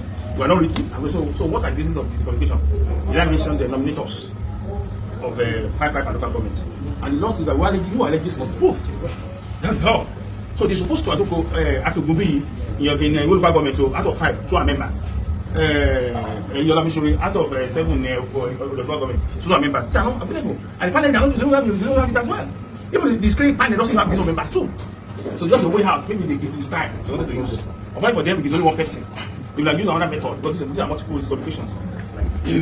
Ó dáa ẹja wá catapult kàdéjẹ̀bú òde o lórí ọ̀rọ̀ ta ni ó jọba ta ni ó joyè bólúbàdàn bá kú ta ni ó joyè ṣùgbọ́n Ìbàdàn náà ti mọ next in line níjẹ̀bú wọ́n ní wọ́n ń gba application lọ́wọ́lọ́wọ́ owó wọ́n tó bá mọ̀ pé jẹ̀bú ló ti wá tó lè proof DNA rẹ sí ìdílé Fúsẹ́ńbú àwọn náà gangan ni ruling house tí ọba kan o a sì gbọ́ pé bọ̀dà Wàsíù náà wà lára àwọn tán kọ lẹ́tà ránṣẹ́ wípé kán rántí àwọn o kán mọ́ gbàgbé àwọn pé àwọn náà ọmọ ọba làwọn o kán mọ́ torí pé àwọn ti jẹ olórí ọmọ ọba kílẹ̀ mọ́ fẹ́ jọba gangan orí adé lórí àwọn ti mọ̀ o àwọn ti mọ̀ látọ̀run wá Ọlọ́run ti mọ̀ ṣùgbọ́n àwọn èèyàn wọ́n ń pòṣè sọ̀rọ̀ wọn ni pé ń bo kò jọ wọ́n ní wọn ní wá ọba ṣùgbọ́n tó bá wá jẹ́ pé ọmọ aládé náà ni tí ẹ̀jẹ̀ adé ń rùn nínú ẹ̀jẹ̀ wọn ṣé nìkan mọ́ jọba ni ó dà wọ́n ní Fúsẹ́ńbú ruling house of Ìjẹ̀bú-Òde tí àwọn tó kàn láti produce ọba Awujale of Ìjẹ̀bú-Land Ogun State wọ́n ní wọ́n ti wá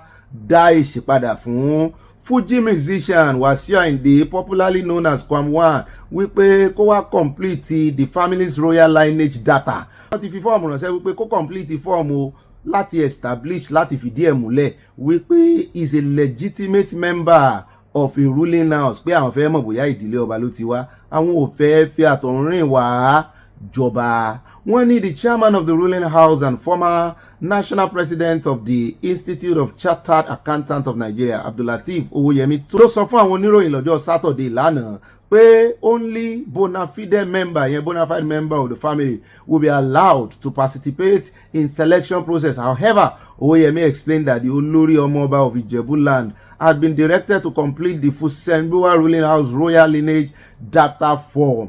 Báwọn ò fẹ́ yọ ẹnìkankan sílẹ̀ the same opportunity náà fẹ́ fún gbogbo wọn bẹ́ẹ̀ náà ni wọ́n ṣe àtẹnumọ́ rẹ̀ wípé fọ́ọ̀mù tán fún wọn yìí which requires contenders to trace their genealogy back 7 generations pé ìran méje fẹ́ kàn wá sọ bó ṣe jẹ́ bó ṣe dénú ẹbí fẹ́ kàn fìdí ẹ̀ múlẹ̀ ìran méje ọ̀tọ̀ọ̀tọ̀ sẹ́yìn pé wọ́n fìlì fọ́ọ̀mù gbogbo àwọn ọmọ ọba sì ní o páwọn òfẹ́ stranger kò wá claim orí ìtẹ́ bàbá wọn.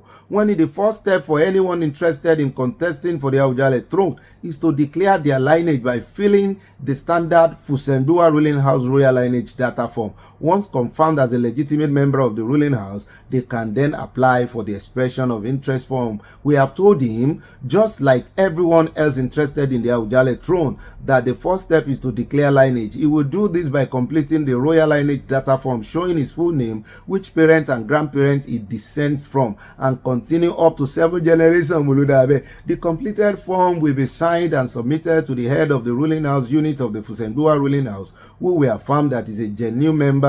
Only then the process move forward. Money wọ́n máa ń fowó di ọmọ ẹbí ní ìsìn. Wọ́n máa ń fowó ra ẹbí tán fi ń táwọn afọbajẹ́ fi ń gbowó. Wọ́n wà ní lọ kọ́ àwọn ẹbí kan jọ tán wà ní kán wá ṣe testimony nínú fíìmù wípé ẹbí àwọn ni o, ẹbí àwọn ni o, Nàìjíríà mọ̀ ni.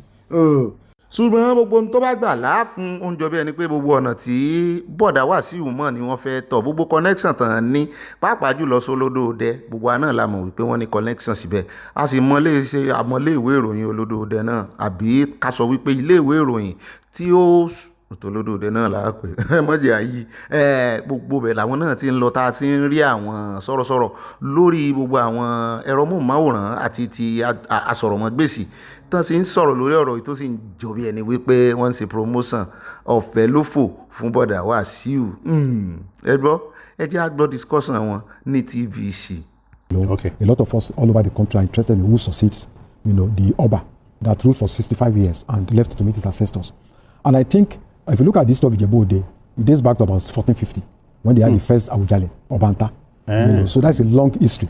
It shows that it's one of the most historical institutions in Yoruba land. Yeah. And the fact of the matter is that he's qualified because there is no career Oba to say that, okay, if you are an Oba, you must be a journalist, you must be a lawyer. No. You could be in any profession. You could be a mechanic, you could be just anybody, provided you are from the ruling house. If the Lord falls on you. Yes. And there are 4 ruling houses, in Ijebu-Ode. And he belongs to one of them, I think Fusembua, And I think it's their turn now to produce the next Awujale. So he's by all standards qualified.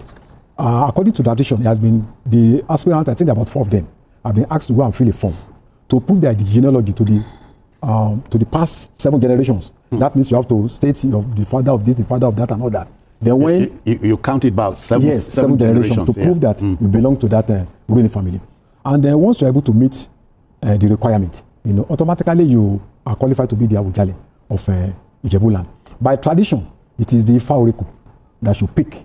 Yeah. But with the advent of political economy, there has been a change in power dynamics. Now the local government chairman is involved. He has to give you the process of giving some days to go and pick, the ruling house to pick a king. And then based on the recommendation of the kingmakers, who are expected to consult the Ifa they will present a candidate, who will now submit the name to the local government chairman that will be given to the governor to now announce the next Awujale. He will perform the traditional rites. Yes, And we are expecting this to happen before the end of January. We need to have a new Awujale. What we are expecting is that we want somebody that is from the ruling house, that is not manipulated. And I think this case is very difficult to manipulate it. And we're also looking at somebody with a lot of integrity. Somebody who can uphold the virtues, the tradition, the customs of Ijebu people, and also Yoruba nation.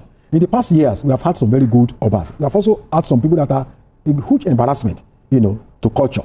So we hope that, in picking this Awujale, a lot of things will be taken into consideration. The culture of the people, the heritage, the integrity of the person. So at the end of the day, when a new Awujale emerges, all of us will be proud of the person that has been picked. And we are praying that normal process should be followed. We don't want this issue to be politicized. But we have seen tendencies where because you are very close to the governor or some politician, then they just impose you. And that has a lot of impact on the sacred values of the people. In fact, somebody posted a comment that who will now be singing for us because this is what he has done for decades and he's been very successful at it, he's been very consistent. But if he becomes the king, then he will not have the time to be entertaining people. Rather, people should entertain him. It will not, it will amount to belittling and diminishing the stool. For a king to be singing for anyone, that's will be a real role reversal. So what we want to see, that stool is very, very important in Yoruba history, and the last Awujale carried himself with so much dignity. He represented Yoruba interests, fought for the Yoruba, even during the Abacha era, a very dangerous era, that because Abacha did not brook disagreement, and many people were afraid to take him on because he would easily lock you up, or you could even lose your life. But the Awujale stood his ground, you know, especially on the matter of June 12th. He was very consistent. At a time when some traditional rulers were losing their heads, he kept his family on his shoulder, and for that reason, anybody who wants to occupy this tool must be someone of impeccable character. He was one of those who told the former president the truth that, look, I'm only entitled to 1 vote. I can't influence electoral victory for you. And as a traditional ruler, I'm supposed to be apolitical. I cannot come out and tell people, go and vote for this person. So that is the point. So as I was saying, because of the way he carried himself, with dignity, with so much honor, the last thing people want to see is for anyone that takes that stool to be somebody that they cannot vouch for. It has to be somebody of unblemished character.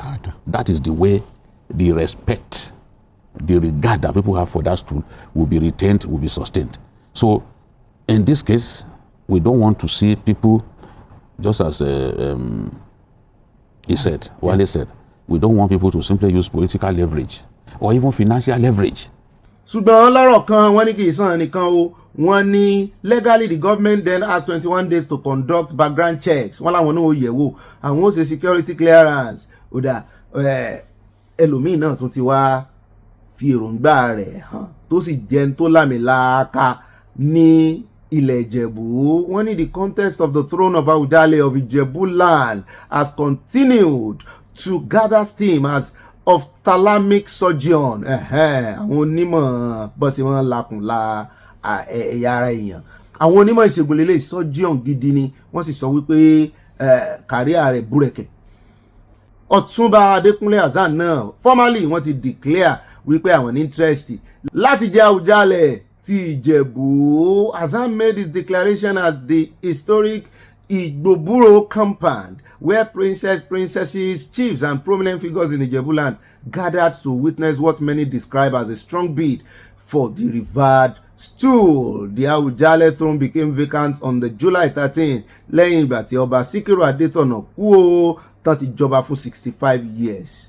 Bẹ́ẹ̀ náà ni wọ́n ní Hasan told the gathering that he was offering himself to serve Ijebu land by building on the foundation laid by the late monarch. He said his background in global medicine, institutional leadership, and community service prepared him for the role. He said, I present myself for the highest royal stool in Ijebu land to consolidate the achievements of the immediate past Awujale and serve humanity. I believe I have the capacity, competence, character, contacts to bring transformational leadership, attract global partnership, and maintain the dignity of the throne. Ẹgbọ́ láàrin kọrinkọrin tán máa ń pè wọ́n lálàgbé àti bàbá tó jẹ́ surgeon yìí tó sì jẹ́ wípé wọ́n kàwé, wọ́n nímọ̀, wọ́n ti pẹ́ lu èbò, bẹ́ẹ̀ náà ni iṣẹ́ wọn kàríà wọn ó ti gbé wọn débi gíga the highest apex peak nínú kàríà àwọn surgeon. Àwọn dókítà òyìnbó ẹgbẹ́ tó bá gbé CV wọn kẹ̀gbẹ́kẹ̀gbẹ́ ti bọ̀dà Wàsíù tán máa ń kọrin kí ó ṣeéṣe gan kí bọ̀dà Wàsíù kan ti kọrin kí Ọ̀túnba Ìrí toró owó náà mọ̀ torí ẹ̀nà sí wọn kò lórin lálágbé, ṣùgbọ́n àwọn olórin hip hop wọn bá yín ṣàgbé mọ́ àwọn ọmọ ṣe ń mèkì owó wọn, àwọn olórin fújì àti olórin jùjú àwọn náà kù nídìí àgbé o. Ṣé wọ́n wà á sọ fún bọ̀dà wá sí wípé ara àwọn tó ti tọrọ owó tó ti kọrin kiri ó wà bá fẹ̀gbẹ́kẹ̀gbẹ́ tán bá ti ẹ̀gbẹ́ CV wọn kẹ̀gbẹ́kẹ̀gbẹ́ ara wọn, ìwé tán kà bọ́n ṣe lajú tó bọ̀dà wá sí ò lè rọwọ́ mú lẹ́gbẹ̀ẹ́ ni yóò. Ṣùgbọ́n ká mọ̀ wò kán kọ́kọ́ proof legitimate wọn náà pé ọmọ ẹbí ọba làwọn, àwa àmọ́ bóyá wọ́n conduct DNA fún wọn láti mọ̀ bóyá lóòótọ́ ni 7 generation wọn sán lè wà kan. Ó rẹ̀ jẹ́ àkó ń bẹ̀ yẹn ará Ìjẹ̀bú àfihàn sọ́wọ́ Ọlọ́run ó jẹ́ kó níyànjú. Ẹ jẹ́ Adébàdàn. Ó ra nígbà ìjà sáré Débàdàn lọ́dọ̀ ìkan náà ọmọ jí òtànà jí gbé tá a kìlọ̀ fún wọn wípé mọ̀kànmọ̀kàn lóye kan ó ti kàn wọ́n ní oyè tó kan ráàwó àbárá awó ni ó ń bọ̀ wá kan rẹ̀ dẹ̀ wọ́n ní ó ti kan àwọn jíò yín o. Ìkan nínú ọmọ jíò ni wọ́n gbé tán jí gbé lọ ń bàdàn. Wọ́n ní iléeṣẹ́ ọlọ́pàá wọ́n ní wọ́n láwọn ti bẹ̀rẹ̀ ìwádìí lórí arábìnrin Mrs. Ìbùkún Ọ̀tẹ́sílé. Wọ́n ní ọmọbìnrin Reverend Dr. Lékan Babátúndé tí gbogbo ayé mọ̀ ní GO ṣọ́ọ̀ṣì kan tó ń pè ní Jesus is King Ministry, ìyẹn general overseer àwọn ń bẹ̀ ń bàdàn, ni wọ́n ní àwọn unknown gunmen náà wá gbé nílé rẹ̀ o ní General Gas area around 8 p.m. lálẹ́. Wọ́n ní àwọn CAN Christian Association of Nigeria náà kọ́kọ́ fìròyìn léde o, ìyẹn tọ̀yọ́ state lórí Facebook page wọn wípé wọ́n ti jí ọmọ kan náà àwọn gbé o. Wọ́n ní the daughter of our beloved Reverend Dr. Lekan Babatunde was kidnapped this night Sunday December 4th 2025 around 8 p.m. Mrs. Ibikunle Ọ̀tẹ́sílé, the mother of two, wọ́n ní wọ́n jí gbé níwájú ilé rẹ̀ gangan. Wọ́n ní àjọ CAN wọ́n ń rọ àwọn agbófinró wípé kan bẹ́ ṣiṣẹ́ o, kan bá wọn wárí o. Wọ́n nítorí àwárí làwọn wá nǹkan oṣù àbáwárí làwọn wá nǹkan ọbẹ̀, méjèèjì náà ló goes wọ́n máa ń lò pọ̀. Only we call on the headquarters Nigeria Army, Nigeria Police Force, civil society, also well-meaningful Nigerians to share this information to the appropriate quarters. The appeal was addressed to the Oyo State Police Command, Eleyele, signed by Dr. Olamide Olaniwaju, personal assistant, media aid, outgoing CAN chairman, Oyo State. Aranta ń sọ̀rọ̀ o wípé bẹ́ẹ̀ bá sọ̀rọ̀ sókè àti ẹ̀dùpẹ́ pé àsẹ̀yìnwá àsẹ̀yìnbọ̀ CAN pàpà sọ̀rọ̀ sókè wípé genocide àwọn Kristẹni wà Nàìjíríà, torí ẹ̀ la ṣe ń rọ àwọn yòókù náà ẹ sọ̀rọ̀ sókè, ẹ wá dé farasin náà bó ṣe ń sọ̀rọ̀ sókè ní ìsìn, káwọn yòókù náà sọ̀rọ̀ sókè, kán mọ̀ fi wọn ní pé ẹgbẹ́ CAN táwọn wà ti sọ̀rọ̀, kó ní kálukú náà sọ̀rọ̀. Ohun ẹlòmíì nù wọn gan-an bó bá sọ̀rọ̀ yóò milẹ̀ tì ju ti CAN lọ, á kìlọ̀ títí wọ́n rò pé nínú igbó nìkan náà ti ń jiyàn gbé, kì í ṣe nínú igbó Kwara nìkan o, ó ti dá àárín ìlú o. Àwọn bọ́ọ̀sì wo sam ó bá ti ń lọ ṣọ́ọ̀ṣì ọmọ GO náà jí gbé yìí o, sáà sọ pé GO gbàdúrà tó, àbí wọn sì nú ẹ̀mí, àbí wọn mọ̀ pé nǹkan kan fẹ́ ṣẹlẹ̀ lákàtà àwọn bóyá àwọn kan ní ìdánwò lọ́lọ́run fẹ́ fi ṣe fún wọn. Ó dáa àní ìrádánwò àní ìrádàn tán tiwa o, Nàìjíríà happen sí wọn o. Ẹni tí ò bá kàn kó mọ dúpẹ́ tiẹ̀ o, ó ń happen sáwọn èèyàn gan o. Àárín ìlú náà ti jí gbé o, kì í ṣe inú igbó o. Ibà sọ ti Kwara lọ́jọ́ sí táwọn àwáwí wa ni pé inú igbó ni, àárín ìlú tún lélẹ̀ báyìí o. Ó dá ibi awíládé ọ̀rọ̀ bù ṣe bó ti jẹ́ pé àsọ eléyìí nínú àkórí ìròyìn update ńlá ni. Gẹ́gẹ́ bá a ṣe ń gbọ́ báyìí wípé àwọn tíìmù tí Amẹ́ríkà rán wá láti wá wò ó, láti wá fimú fínlẹ̀, láti wá fojú wọn gangan rí, wọ́n ní ojú àwo làwo fi gbọ́bẹ̀ lórí ọ̀rọ̀ genocide Nàìjíríà. Wọ́n ti dé sí Nàìjíríà, wọ́n ti dé, wọ́n ní àwọn ò fẹ́ fi ṣe ẹ lọ wò wá. Wọ́n ní wọ́n sì ti bá Ribadu NSA wọ́n ti bá Salapade. Ribadu meet with US lawmakers in Abuja as he calls for a stronger counter-terrorism alliance. Wọ́n ní the visit yẹn wíwá tí àwọn US delegation tí wọ́n wá is a follow-up to high-level security talks held in Washington last month. Gbogbo àná la sì mọ̀ pé àwọn ti Nàìjíríà, àwọn ti Ribadu náà kọ́kọ́ kọ̀wọ̀rìn lọ síbẹ̀. Wọ́n ní the delegation led by senior members of the US House of Representatives including Mario Diaz-Balart, Mario tariwo rẹ̀ pọ̀ yẹn lórí ọ̀rọ̀ genocide Nàìjíríà, ìwọ́n lò náà wá Norma Torres, Kurt Franklin, Joan Chiscomani and Riley More mo jẹ́rìí rẹ̀ had further discussion with the Nigerian officials on expanding security cooperation. Wọ́n ní according to Ribadu, Nigeria is prepared to strengthen collaboration with the United States in counter-terrorism efforts, regional stability initiatives and broader Nigerian-US strategic security partnership. Wọ́n ní US ambassador to Nigeria, Ambassador Richard Mills, ìyẹn tó di mission wọn mú Nigeria ní embassy wọn. Wọ́n ní òun náà wà ń bẹ̀ reflecting the importance both nations attach to this engagement. He wrote, discussions focus on counter-terrorism cooperation, regional stability and strengthening Nigerian-US strategic security partnership. I am optimistic this engagement will deepen trust, collaboration and shared commitment to peace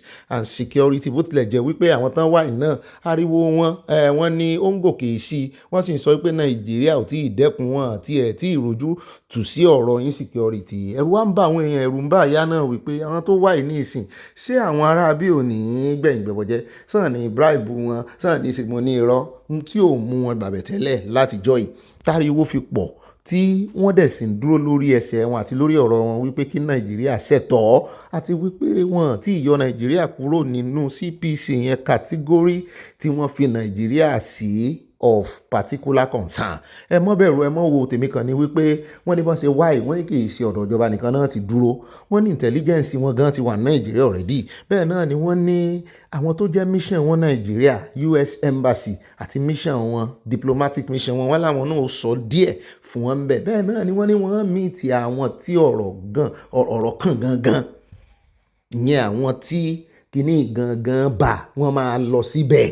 Wọ́n ní sọ ẹ mọ́ bẹ̀rù, ṣùgbọ́n inú wa dùn wípé ìdúró sí ìbẹ̀rẹ̀ ò sí, kò sí ìdádúró lórí ọ̀rọ̀, progress ń wà every time. In tó mú USA rán àwọn delegation wá sí nàìjíríà kẹ́ lè mọ̀ wípé ó serious ju ń ta lérò lọ. Bẹ́ẹ̀ náà sì ni àwọn tí ń yàgbé ara already, àwọn bíi Gumi, àwọn bíi Sàtánì, Sókótó, gbogbo wọn àti tàwọn tilẹ̀ Yorùbá akẹgbẹ́ wọn náà, gbogbo wọn máa yàgbẹ́ sára báyìí, àmọ́ de pampers fún wọn ni. Gbogbo àwọn tó ń sọ pé kán má wàá sọ̀rọ̀ nípa gbogbo ẹ̀ náà máa mójútó lórí ọ̀rọ̀ sàríà yìí. Wọ́n fẹ́ mọ bó ṣe ń lọ, wọ́n máa meet àwọn lawmakers náà bá ṣe ń gbọ́. A kò rí òfin tẹ́lẹ̀ ṣe, kí ló mú yín gba àbòdè tẹ́ ẹ̀ gba òfin blasphemy sí ń tẹ wá gbà sàríà láàyè? Gbogbo ẹ̀ náà ni wọ́n á fẹ́ mójútó. Àwọn náà máa kọ report, kì í ṣe nàìjíríà ní ó bọ̀ kọ́, kò sì sí tí nàìjíríà ó sọ. Àkóbá náà máa ṣe fúnra wọn táwa lè ní àwọn fẹ́ gbàbì kan, àwọn fẹ́ sọwọ́ kú dúró sí. Àkóbá ni ìjọba gan ò ní fẹ́ ṣe bẹ́ẹ̀. Ṣẹ̀ṣì rí olódò rẹ̀ bá ṣe ń gbọ́, wọn nínú rẹ̀ ń dùn nítorí àwọn tó lè gbèjà rẹ̀ náà nù. Gbogbo ariwo táwọn Fúlàní ń pa, wọ́n ní èyí tí rẹ̀ nígbà lọ. Ṣé ẹ tún wá rí ọ̀rẹ́ rẹ̀ náà ìyẹn ti France, ẹ mọ̀ pé ọ̀rẹ́jọ̀rẹ́ ni ní jẹ́ ìwàjọwà. Wọ́n lòun náà ti ṣèlérí wípé nígbà tí Amẹ́ríkà ti tẹ̀sẹ̀ bọ́ yìí, òun náà ó ran nàìjíríà lọ́wọ́. Ṣùgbọ́n àwọn èèyàn ń bẹ̀rù ti France torí èmi gan France yẹn rọ́. Ó dà, àmọ́ wò bí ó bá ṣe jẹ́, àmọ́ gbé yín débẹ̀, ẹ mọ̀ wọ̀rí. Inú mi dùn pé wọ́n ti ẹ̀ tún wá sí nàìjíríà torí wọ́n fẹ́ kí ọ̀rọ̀ ìfìsíbí kan kọ́ mọ́ sọ wípé nàìjíríà nìkan ló wá. Àwọn náà wọ́n gbé àwo wọn wá, ojú àwo wọn wá fi gbọ̀bẹ̀. Bẹ́ẹ̀ náà ni ìkànnù àwọn delegation tó wá tí orúkọ rẹ̀ ń jẹ́ Reprilien More, abẹnugan ni láàrin wọn. Wọ́n ló ti wá sọ wípé lóòótọ́ ni àwọn wà nàìjíríà o. Bẹ́ẹ̀ náà la rí Bishop Kaku lẹ́gbẹ̀ẹ́ rẹ̀. Mo ní kó ṣe nǹkan kan, ẹ mọ́ bẹ̀rù. Wọ́n ní ó ní I came to Nigeria in the name of the Lord and on behalf of the American people, just ending a very productive visit to Nigeria and rounds of meeting. More detail to come. Happy Sunday, God is great. Kí wàá láàbọ̀ àti ń gbọ́ àbọ̀ díẹ̀díẹ̀. A mú kan lára àwọn ọmọ nàìjíríà tó jẹ́ ọmọ middle belt, wọ́n wà lára àwọn tí wọ́n ń pùsì kìíní wípé ṣẹ́ wọ́n ń pa àwọn èèyàn wọn àti mú wọn wá fún yín. Àwọn náà ṣe rálì láìpẹ́ yìí, wọ́n ní ara ń tán fẹnu kò sí àti ara àbájáde àwọn delegation tó wá ní ìsìn. Wọ́n ní point 1 tá a kọ́kọ́ máa sọ̀rọ̀ lé lórí lónìí tó jáde ni wípé wọ́n ní Nigeria is fast becoming a place where it is very dangerous to practice Christianity. Wọ́n ní wọ́n ti categorize Nigeria ní ìlú tí wọ́n ti gba Kristẹni láàyè. Ẹ jẹ́ á gbọ́rọ̀ lẹ́nu arákùnrin tó gbé wa débẹ̀ dáadáa. One of the biggest outcome of this meeting at the State Department was that Save Nigerian Group USA, which is a non-profit that organized this rally led by me and the steering committee, asked the State Department for a creation of a diaspora-led civil society task force to work with the State Department to make sure the truth is being exposed, to make sure whatever actions they are taking, they can check with us. We are Nigerians, we can give them the data. We have whistleblowers all over the country in Nigeria that reach out to us. And Isaac Six said, approved. He wrote it down there, right there. And everyone was just clapping. Was like, normally this takes time for you to work to get him to approve. Who is Isaac Six? Who is that? He's a senior Trump appointee leading the Department of International Religious Freedom. Okay. Of course, his office is worldwide, but Nigeria is at the heart because Nigeria is the deadliest place to be a Christian.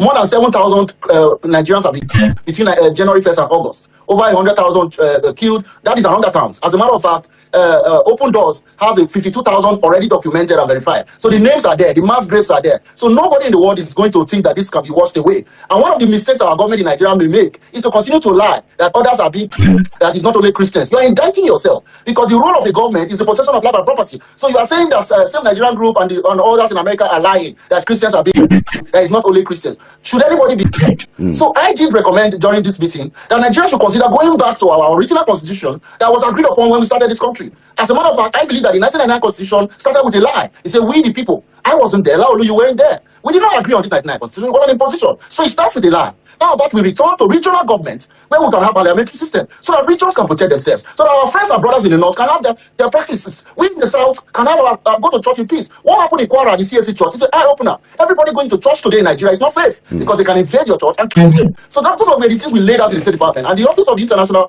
Foreign Religious Freedom said they are focused on bringing hard sanctions to all those who are responsible for this. And they've asked us as a Nigerian diaspora group, Same Nigerian group and others, to come up with names for them. So we are compiling those names and they will definitely see more sanctions coming. So Marco Rubio is just starting with visa sanctions, but beyond visas, asset freezes. And the Magnitsky Act, which freezes assets globally, is something that we recommended to them and they wrote it down because they know that Nigerian sponsors of this, they are in government, they are in high places, and they have properties in Dubai, Monaco, and the rest. Those assets will be freezed. They will sit at home with Nigerians. They will now see the heat so that they will not escape consequences. Those are some of the things we had. Thank you, Laos. ó rẹ já kó ń bẹ́ ọjà dé ọ̀dọ̀ ọ̀gá ọlọ́pàá tètè rẹ̀ ń gbọ̀n bí ẹni tí òtútù ká mọ́ta àbẹ̀ntán lé síta nu snow ní UK tàbí ìlú èbò tí ẹ bá nu káà náà tó wá lu èbò la máa ń rò wípé wọ́n bá ti dé lu èbò yẹn owó ilé tán ló wọ́n tán mọ́ àwọn òní kọ́kọ́ bá wọn sanwó ilé láàrin ọdún méjì àmọ́ sunú mọ́tò inú mọ́tò tí ń bá rà ní mọ̀ sùn kẹrù mi sí ó tanra rẹ̀ nù snow àbí kí mọ́tò gan kẹ́ni tó wà nú ẹ̀ náà gan ń bo ó tiẹ̀ lè mọ́ sun títì kiri kọ́lọ̀ mọ́jà ríru ẹ̀ gbogbo èrò ń gbà wá ńgbà tá a mọ́ ronú àkọ́kọ́ rẹ̀ owó jọ àdájọ́ ń bo wọ́n ní lórí ọ̀rọ̀ tàwọn ọlọ́pàá tètè rẹ̀ ń gbọ́n yìí wọ́n náà fẹ̀sùn pé wọ́n ń jí ẹ̀yà ara àwọn èèyàn nǹkan sì tó jí ẹ̀yà ara àwọn èèyàn wọ́n kọ́kọ́ pa wọ́n anti-kidnapping unit sì ni wọ́n náà tán ń gbógun ti àwọn tí ń jiyàn ó sì wá jẹ́ ẹ̀yìn ọlọ́pàá náà tẹ́ wà ní anti-kidnapping unit náà ń fẹ̀sùn kàn wípé ẹ lọ́wọ́ nú ẹ̀ náà ń jiyàn gbé pẹ̀lú láwọn babaláwo tán bá ṣiṣẹ́ pé wọ́n ní shrine níbi tó ti rè mọ́ kún ọmọ èèyàn náà bá ní ó dẹ́ ká lọ o ẹ̀yin oníròyìn ẹ̀ wá wò ó wọ́n ṣàlàyé ẹnu ẹ̀fẹ́ ìbò ìkànnù wọn la mú wá fún yín lánàá àbí ìjẹta kọ́hún tán ní ìkànnù àwọn afurasí ọ̀daràn kú sí àkàtà wọn àhámọ́ náà wà wọ́n ti dá ẹjọ́ rẹ̀ tó ń ṣàlàyé tó ń rò tó ń explain tire ó tún ti ń explain ní ó fẹ́ mọ́ ké ìkejì rẹ̀ náà sọ̀rọ̀ ẹja àtẹ̀sí ẹja gbọ́rọ̀ lẹ́nu wọn bá a bá paradé ká wá lọ sọ́dọ̀ àáfàá tó ta ọ̀rọ̀ bá Gumi. Members of the press, we receive an intelligence report that unregistered mortuary is being discovered in this vicinity. His Excellency delegated the Commissioner for Health, the local government chairperson of Ungopala. Myself, I came to represent the Inspector General of Police. We visited this place. We saw scattered corpses, mutilated corpses in this environment. What we have seen, the corpses that we discovered are more than 100. And the owner of the mortuary is on the road. We sent for him, he refused to come. And severally, we mounted surveillance whether we'll be able to get him. He's on the road. And by the information we gathered, they use this place in dumping the corpses of what they call organ service. Organ service. And we are appealing on members of the public, whoever that have corpses here, to come forward, because His Excellency wants to unveil who and who are running this unauthorized mortuary.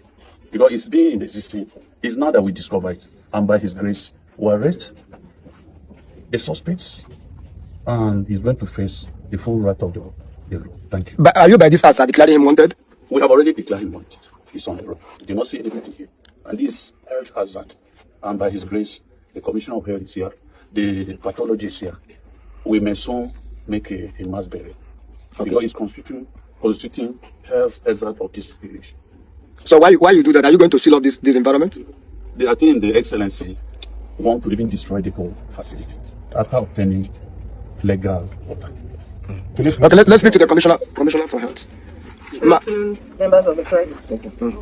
We came here today, and I'm here. My name is Dr. Choma Igu, the Commissioner for Health, Imo State, and I'm here on the instance of His Excellency, the Executive Governor of Imo State, to come and inspect the facility that the police have reported, to be of suspicious activities. It's said to be a mortuary. We have checked our records and we've not seen this place registered or any up-to-date registration of this facility in Ministry of Health.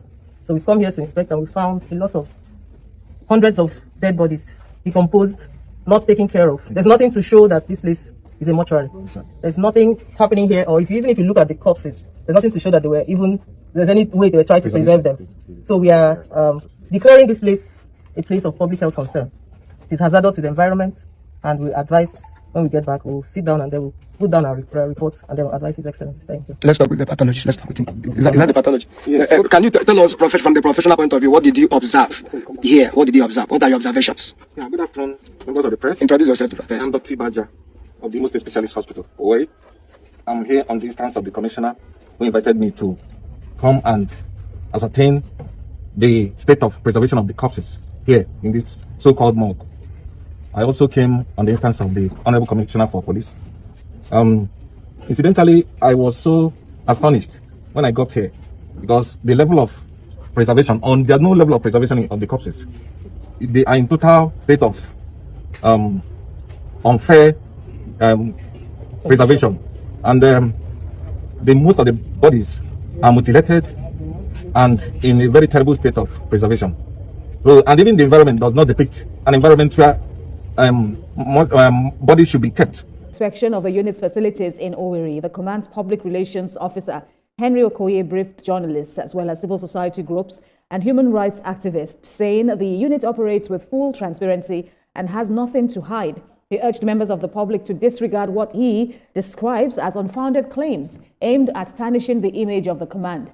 Mr. Okoye also dismissed reports that the police maintain a shrine, clarifying that the items being referred to are simply exhibits recovered from criminal elements or criminal hideouts during various operations. They are aware that there have been a lot of misinformation that have been flying around, that anti-kidnapping unit is a dungeon, that anti-kidnapping unit is a slaughtering house, and that operatives attached to Tiger Base are into organ harvesting. And that is why we invited you people. This is not the first time we are inviting the press and human rights group to anti-kidnapping units. And now you have seen for yourself that majority of the information out there are false and misleading.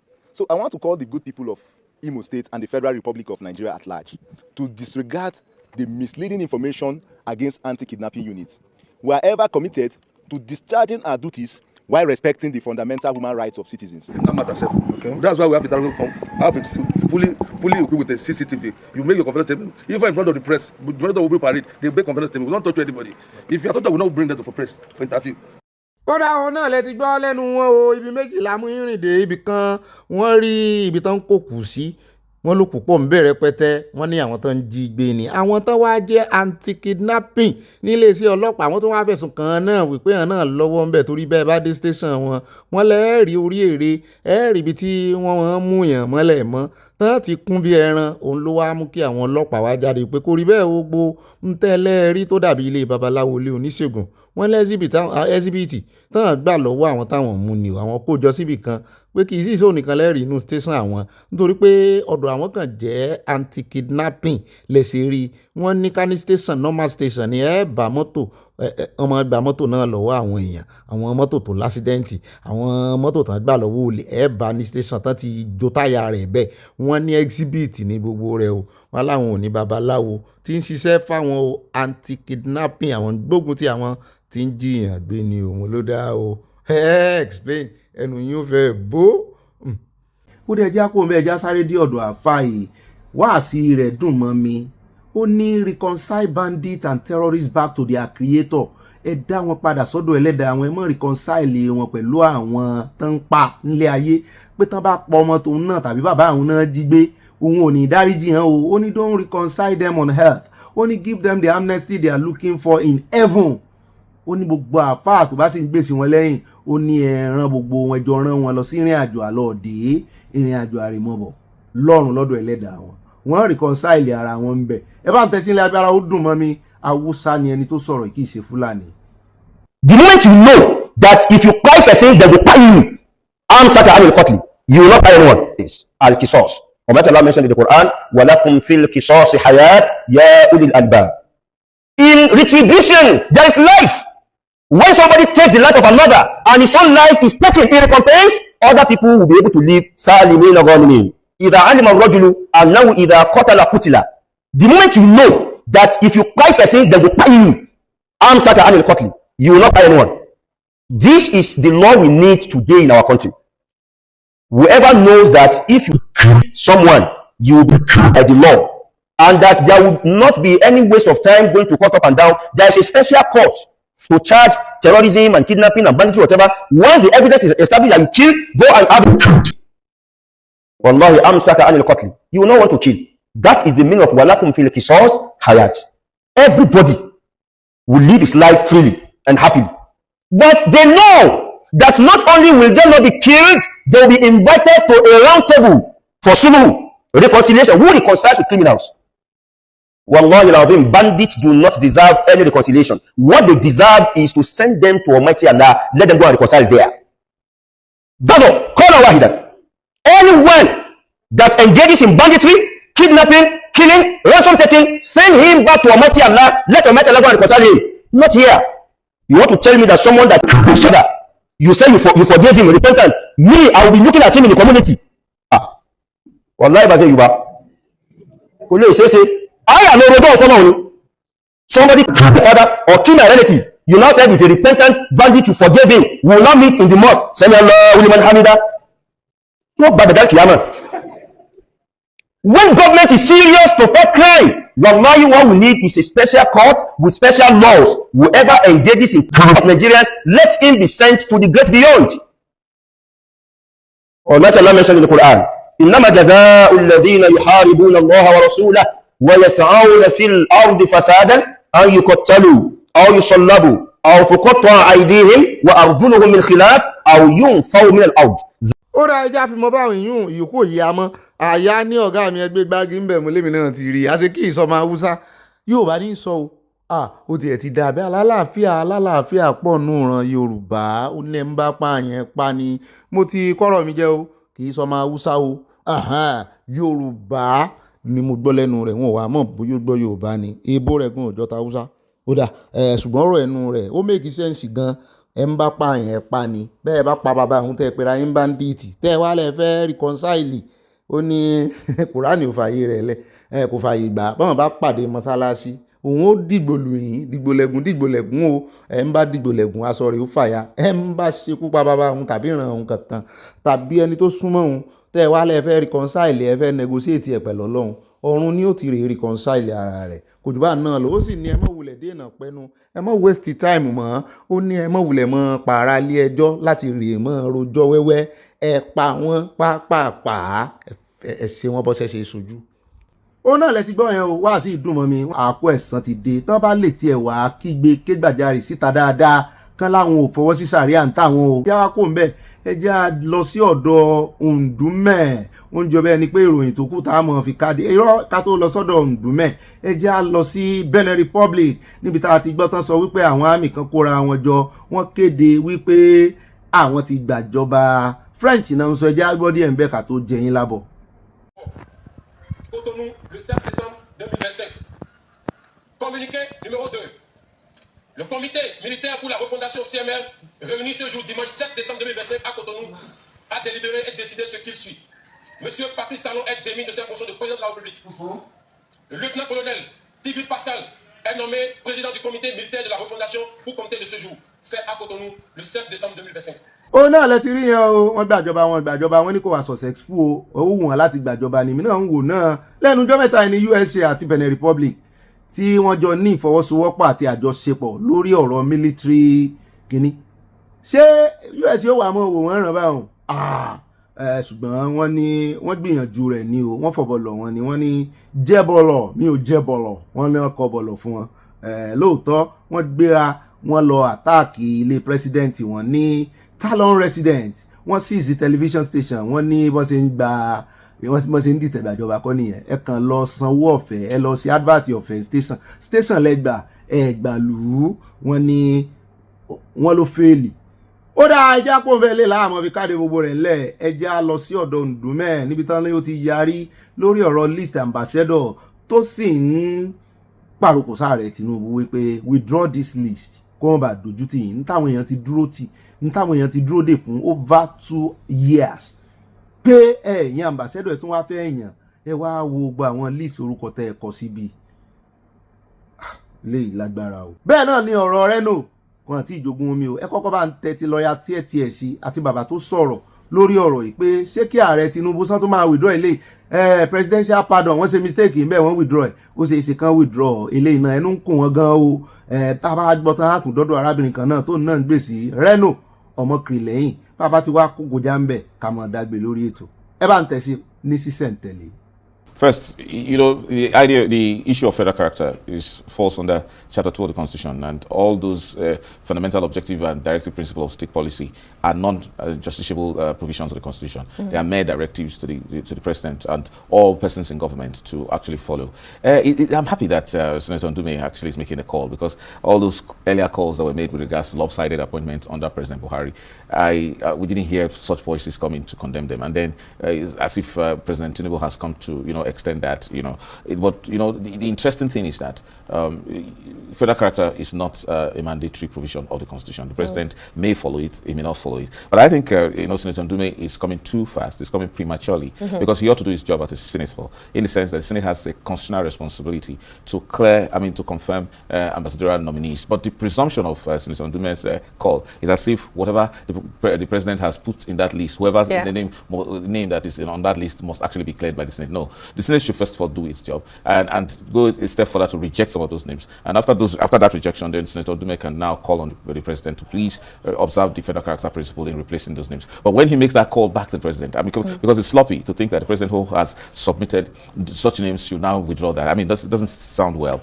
What I think we should do is Senator Ndume should do is to read in between the lines, and then also read between the lines and see that there's something going on. It seems that, and let the Senate at least try to save the President. If you look at the list, it seems as if the President is under one sort of bond or one sort of compulsion to put up those names. And that the President, being known as a man who keeps his political promises, may have just done his part. And then he cannot be said to have reneged on his promises. And then, so it's expected that the Senate should now free him from such kind of bondage, in the sense that, by doing their job of, proper screening before confirmation. I think we should pass this syndrome of somebody being appointed, on radio and television. You should, before the announcement is made, you should be contacted. We were talking about the person has passed SSS screening, he has passed the screening. There are many screenings that we are told that, appointees go through and they pass through those. You mean throughout this period, nobody puts a call to you, nobody comes across to you to say, look, we have decided that there's a nomination here, that it will be announced tomorrow. And are we taking it for granted that people reject? I had cause to reject an appointment in the past. What the hell? You don't just announce me without informing me. Ọ̀rọ̀ náà lẹ́tí báyẹn oníkálukú ní sọ́tí ẹ̀ bó ṣe kàn án ṣùgbọ́n já wá gbọ́ lẹ́nu arábìnrin kan tó ní ẹ̀yìn Reno ọmọkiri lòun wà tóun ó ní òun ò tí ì rí èèyàn kan tó mákẹ́tì Nàìjíríà tó ta Nàìjíríà tó sì gbé Nàìjíríà lọ sọ́jà tó sì gbé owó gidi lé Nàìjíríà ó gbé value lé ó rí Nàìjíríà tà lówó gidi. Ìyẹn wípé ó mákẹ́tì Nàìjíríà ẹ̀mọ̀ pé wọ́n máa ń fẹ̀sùn kan Peter Obi pé òun mọ́ dì mákẹ́tì Nàìjíríà ni. Wọ́n ní àwọn tó mákẹ́tì Nàìjíríà dáadáa jù tí Nàìjíríà fi ṣe gbọ́ tó ṣe é wò létí àwọn ará ìlú èbó. Wọ́n ní Reno ọmọkiri wà nínú wọn. Irọ́ èèyàn fi rọ́ mákẹ́tì ẹ̀yìn. None of you here market Nigeria like Reno. None of you here. None of you here. No, but not me. Nobody here is as patriotic as that man. Okay. It's the fact. It's the fact. Irrespective of who is in power. Irrespective of who is in power. Reno has always been patriotic. Reno has always been intellectual. Reno has always given proper debate, intellectual debate, back with data. Ó dá ẹ káàbọ̀ padà ibi láàrin mọ́nú ètò lónìí o, ẹ má jẹ́ á fi ọ̀rọ̀ ambassadorial list ká fi gba táìmù ara wa. Àwọn náà mọ̀ ẹni tó bá wù wọ́n kán rè fi represent Nàìjíríà yóò tó wọn tì wàhálà tí wọ́n nù wàhálà àgònà sì ni yóò pa aláìsí wọ́ta. Ṣùgbọ́n nínú gbogbo wa ṣe wá ń sọ̀rọ̀ iná tán pariwo ọmọkiri ẹ wo arábìnrin yẹn bó ṣe ń gbèsè ọmọkiri lẹ́yìn. Ó ló wà patriotic tó bá ń wá ọmọ Nàìjíríà tó wà patriotic ó ní Rẹ̀nú Ọmọkiri wà patriotic.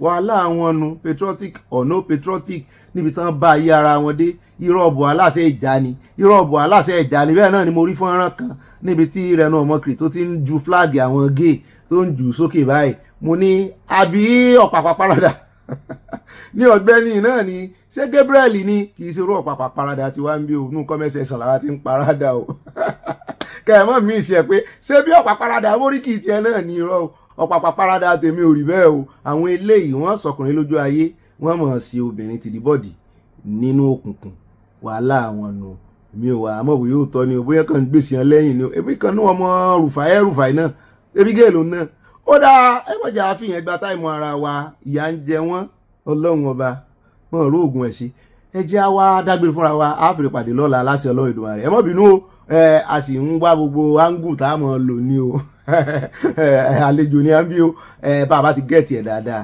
yóò sì rẹ́gí bí ìdodo ẹ̀fọn á rí rí bára wa ṣe o I love you I see you tomorrow ẹ̀yin tẹ́ ẹ bá lè pàdé mi nínú abalẹ̀ ń bára yìí àyà ló ń fẹ́ fi ọ̀rọ̀ kan lọ wá arákùnrin kan ìkànnú àwọn agbèrò òun náà ló kọ báyìí kí náà pọ̀ kọ ọ̀rọ̀ yẹn náà àyà àwòrán tí ó kọ rẹ̀ jàre ó ló sọ̀rọ̀ experience rẹ̀ nípa Mẹ́kà tó ń lọ wọn á ní kó jẹ́ àjọgbọ̀ ní táìmù tá a wà yìí tá à ń pariwo lé àwọn oníjàgídíjàgan lórí ẹjẹ́ àwòbóyá ọ̀rọ̀ rẹ̀ ó wúlò àyà ni ó ṣàtọ́kùn wa èmi náà ó jókòó sí kọ́nà kan bí àjọ wọn ṣẹ́ nǹkan mu nínú abalẹ̀ ń bára yìí mọ́ mi mo dúpẹ́ ta àwòsó ti yá àwàrà ààyè o ọlọ́run ó wá ààyè fún wa mi gíga goodbye from my side I see you tomorrow.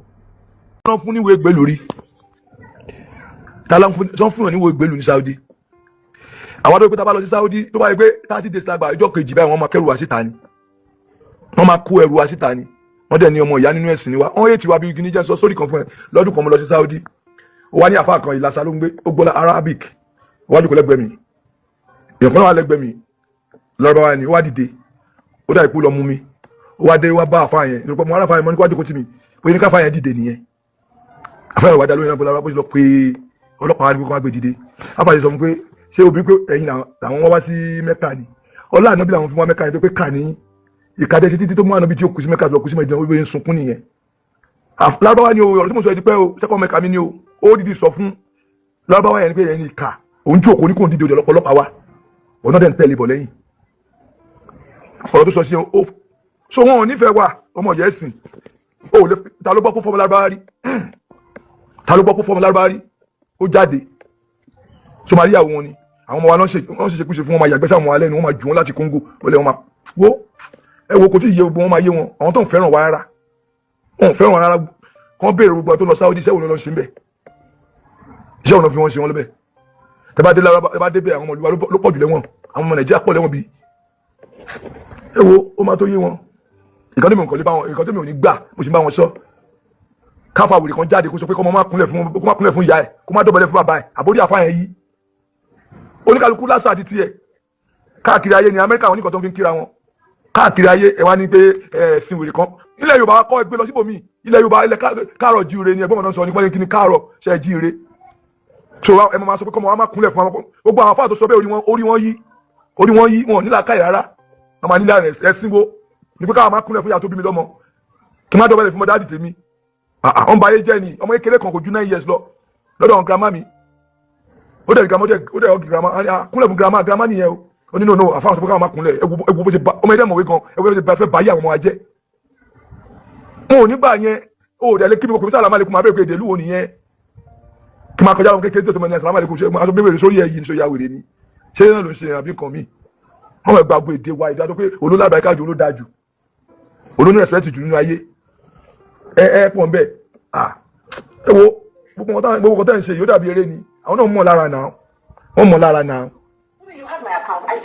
wàá èlò òyìnbó wa ní wàá òní níṣẹ́ lọ́wọ́ náà ṣe bẹ́ẹ̀ wàá mẹ́ òní níṣẹ́ lọ́wọ́ òní níṣẹ́ tó ń ṣe iṣẹ́ tí ò sí náà àfa kan pọ̀ rẹpẹtẹ àfa kan pọ̀ oníkàlùkù wọn parọ́ ilé àlọ́ bí àti yàn síbi ilé àti ẹ̀ síbi ilé àníkíní kan ilé àníkà mẹ́ta lọ́ fi ń jẹun kí ni nǹkan tá a fẹ́ gbọ́ kan ẹ̀kọ́ ń borí wa jẹ́.